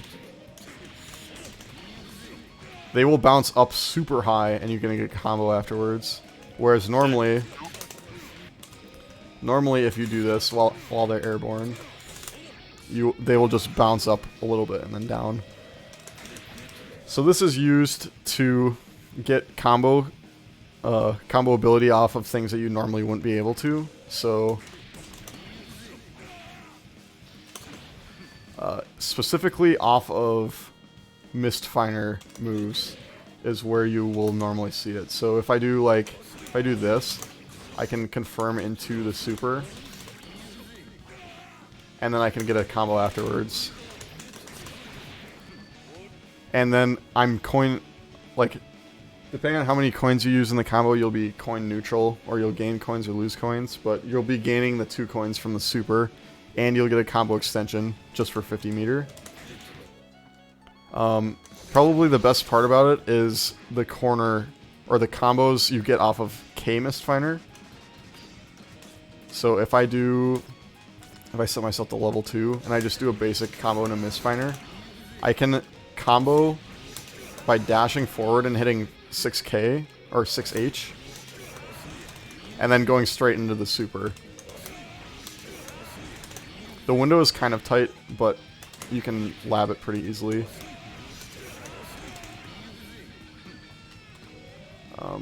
Sometimes you can do it off of 2 dashes better.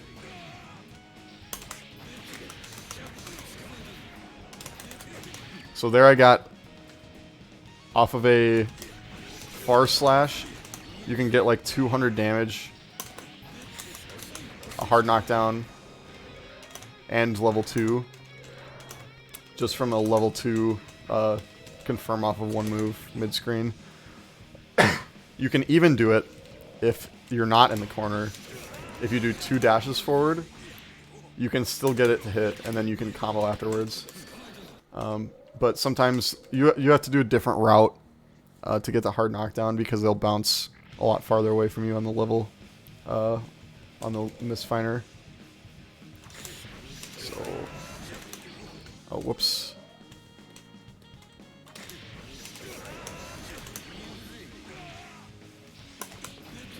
Sometimes you can do, whoops. Good lord.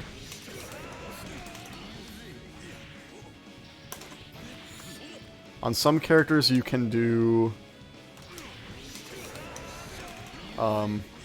this. Coin close slash 5H into Zweihander, and that will get you a hard knockdown. But it does require timing. I think you can get it off of 2K maybe, if you're close enough. But you get the idea. Like, it's just a super you can route through to extend your combos, and you'll get coins back. It's pretty optimal to route through that, especially when you're in the corner. Johnny doesn't really have any problems with getting meter, so pretty much anytime you have access to this, you want to be doing it. Unless you're going for a different thing out of your combos. But it pretty much... There's no drawback, really, besides using meter. So that's what you want to route through a lot of the times off of a K Misfire. You can actually do it off of a P Misfire as well, and a K Misfire. But sometimes the routing is a little bit more difficult.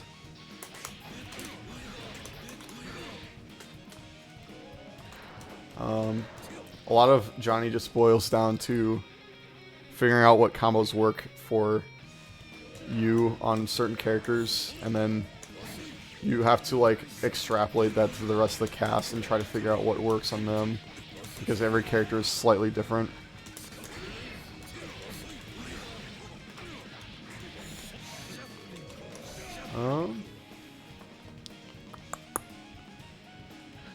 I think that's pretty much it for what I wanted to say about Johnny.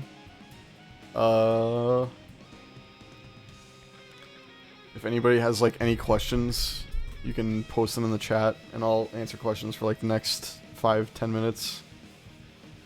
Otherwise, I'm gonna be ending the stream pretty soon. You're not getting off? I was gonna ask if you wanted the game. I mean, sure. Bet. We could.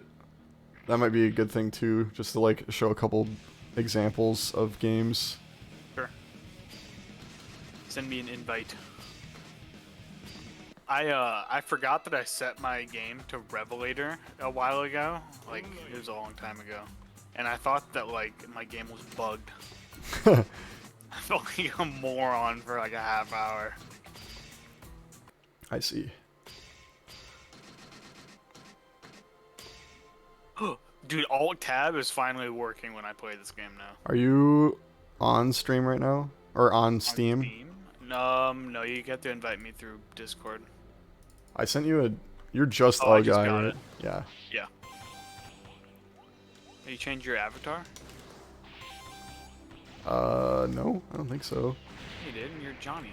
Oh, the character? Yeah. Oh, I'm talking about in the game, not on... Yeah. What the... Yeah, okay, so the invite code is still bugged. They won't let me open it.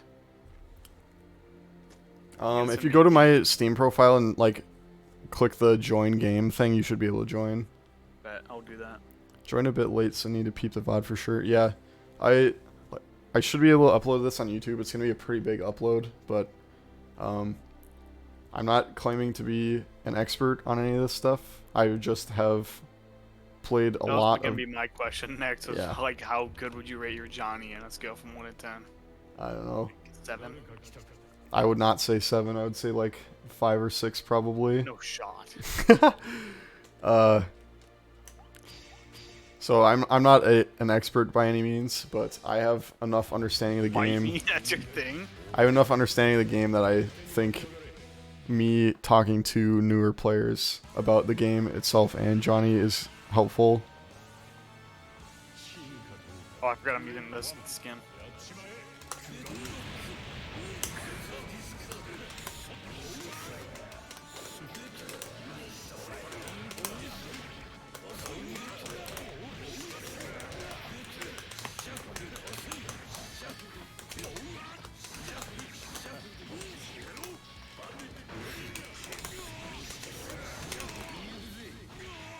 alive. I'm alive. Oh, you are if I drop it. Was I dead? Yeah, you would have died if that super hit.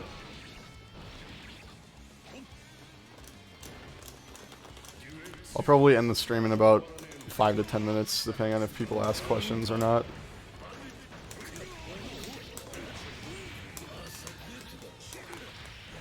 I didn't realize how much extra delay there is in windowed mode. Oh, because you're streaming? Yeah. How much is there? Like 4 frames? Something like that.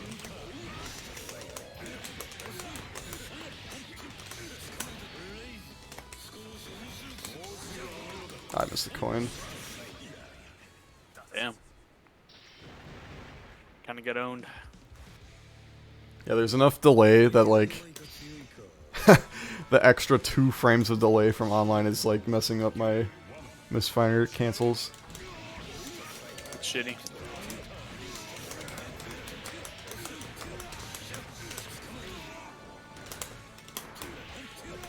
My DP, what the fuck?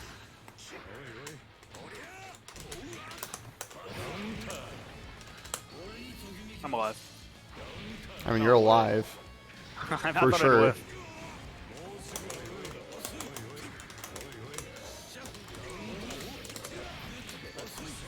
My DP, what the fuck?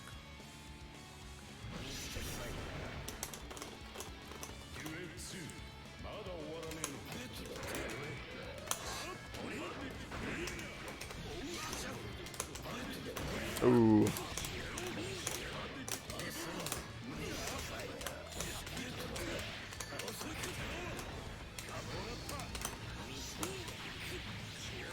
Oh no, it's supposed to be crouch slash. Oh, nice throw. No, I forget that's. I was looking at your meter.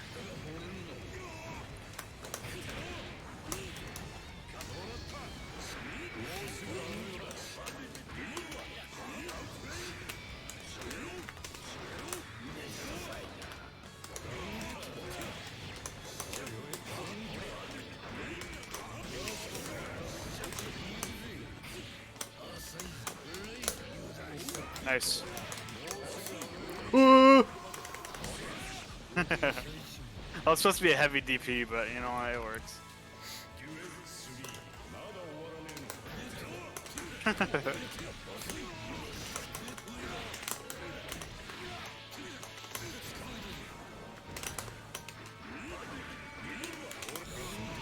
Good backdash.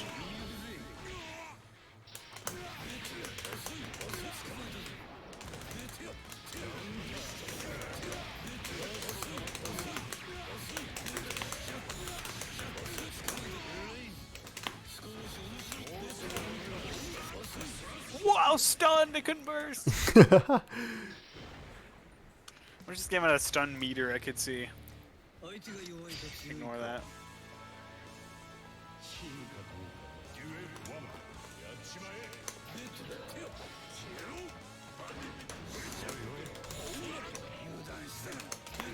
Is that an overhead? I was crouch blocking. I threw you. Oh. No, the slash. Like, the Oh, sword no. speed. Weird. Must have just been like a weird Yeah. frame or something. No shot.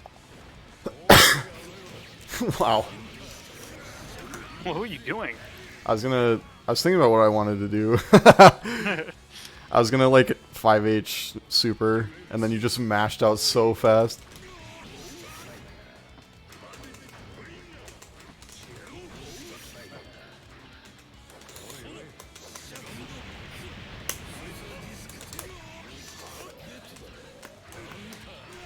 Did 6p. I don't think I can get a hard knockdown there. Nice.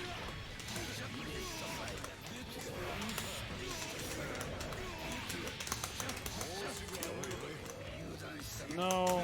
I'm alive. That was so bad. It's all good. It's all right.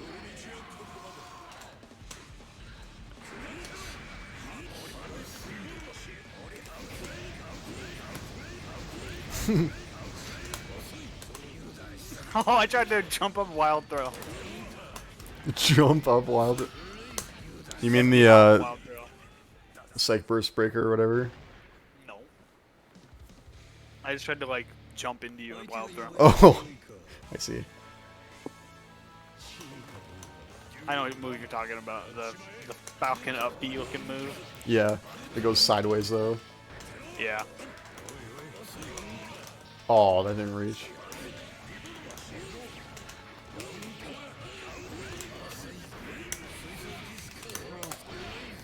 Oh, where's my DP?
Oh, it's bad. Butthole burst. Alright, after this one, I'm gonna stop the stream. That. I should probably be done. I've been playing for 3.5 hours. I'll play you later, though. Okay. I'll probably be in bed at like 8. Oh, yeah. I meant like tomorrow, maybe. Oh, got it.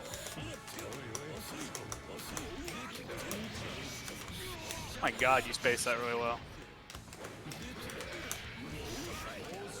Oh, nice throw. No, I didn't look at your meter again.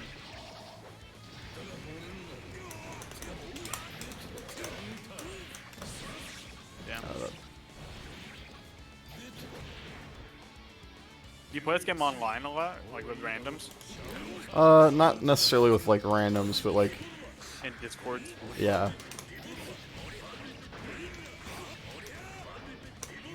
No, I shouldn't have done that.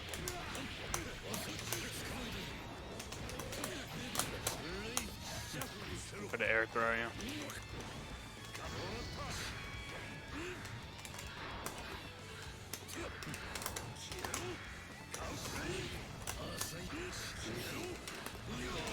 Nice.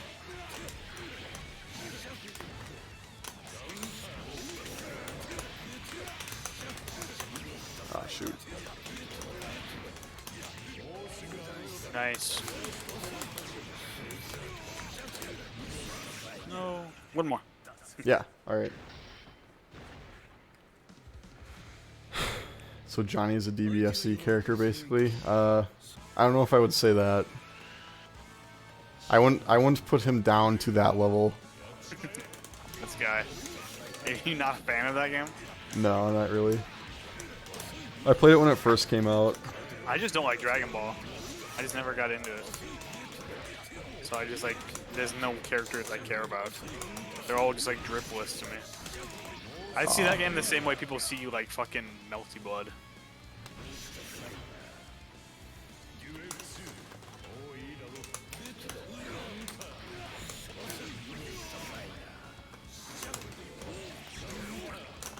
Oh, I meant to do nice. that afterward.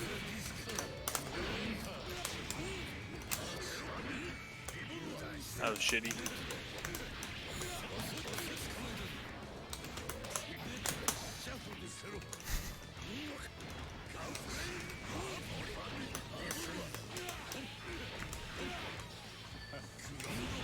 Oh, shoot.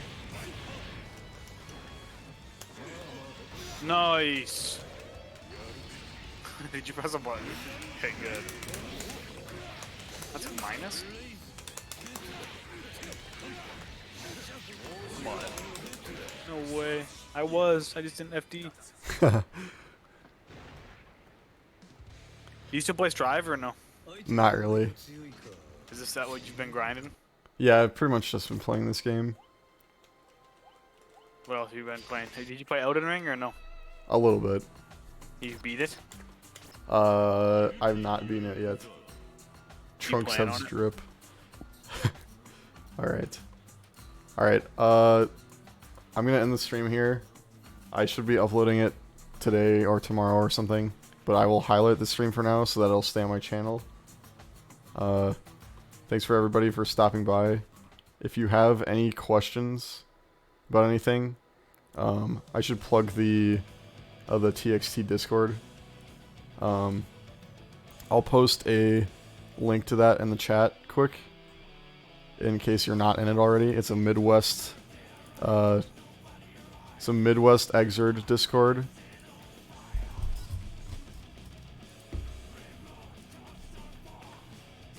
How much delay do you get on average when you play online with people in Discord? Depends where they're from. I usually get like 2 to 4 frames with people in the US. So I posted a link to the TXT Discord in the chat if anybody wants to join that. To me. Yeah, I can send it to you too. But yeah, I'm glad to see so many new people joining the stream and watching, learning how to play the game, as well as people interested in Johnny. And I hope to see some of you in tournaments for this game, and it'll be fun once it gets rollback. Get to play everybody around the world. So yeah, if you're interested, definitely join that Discord.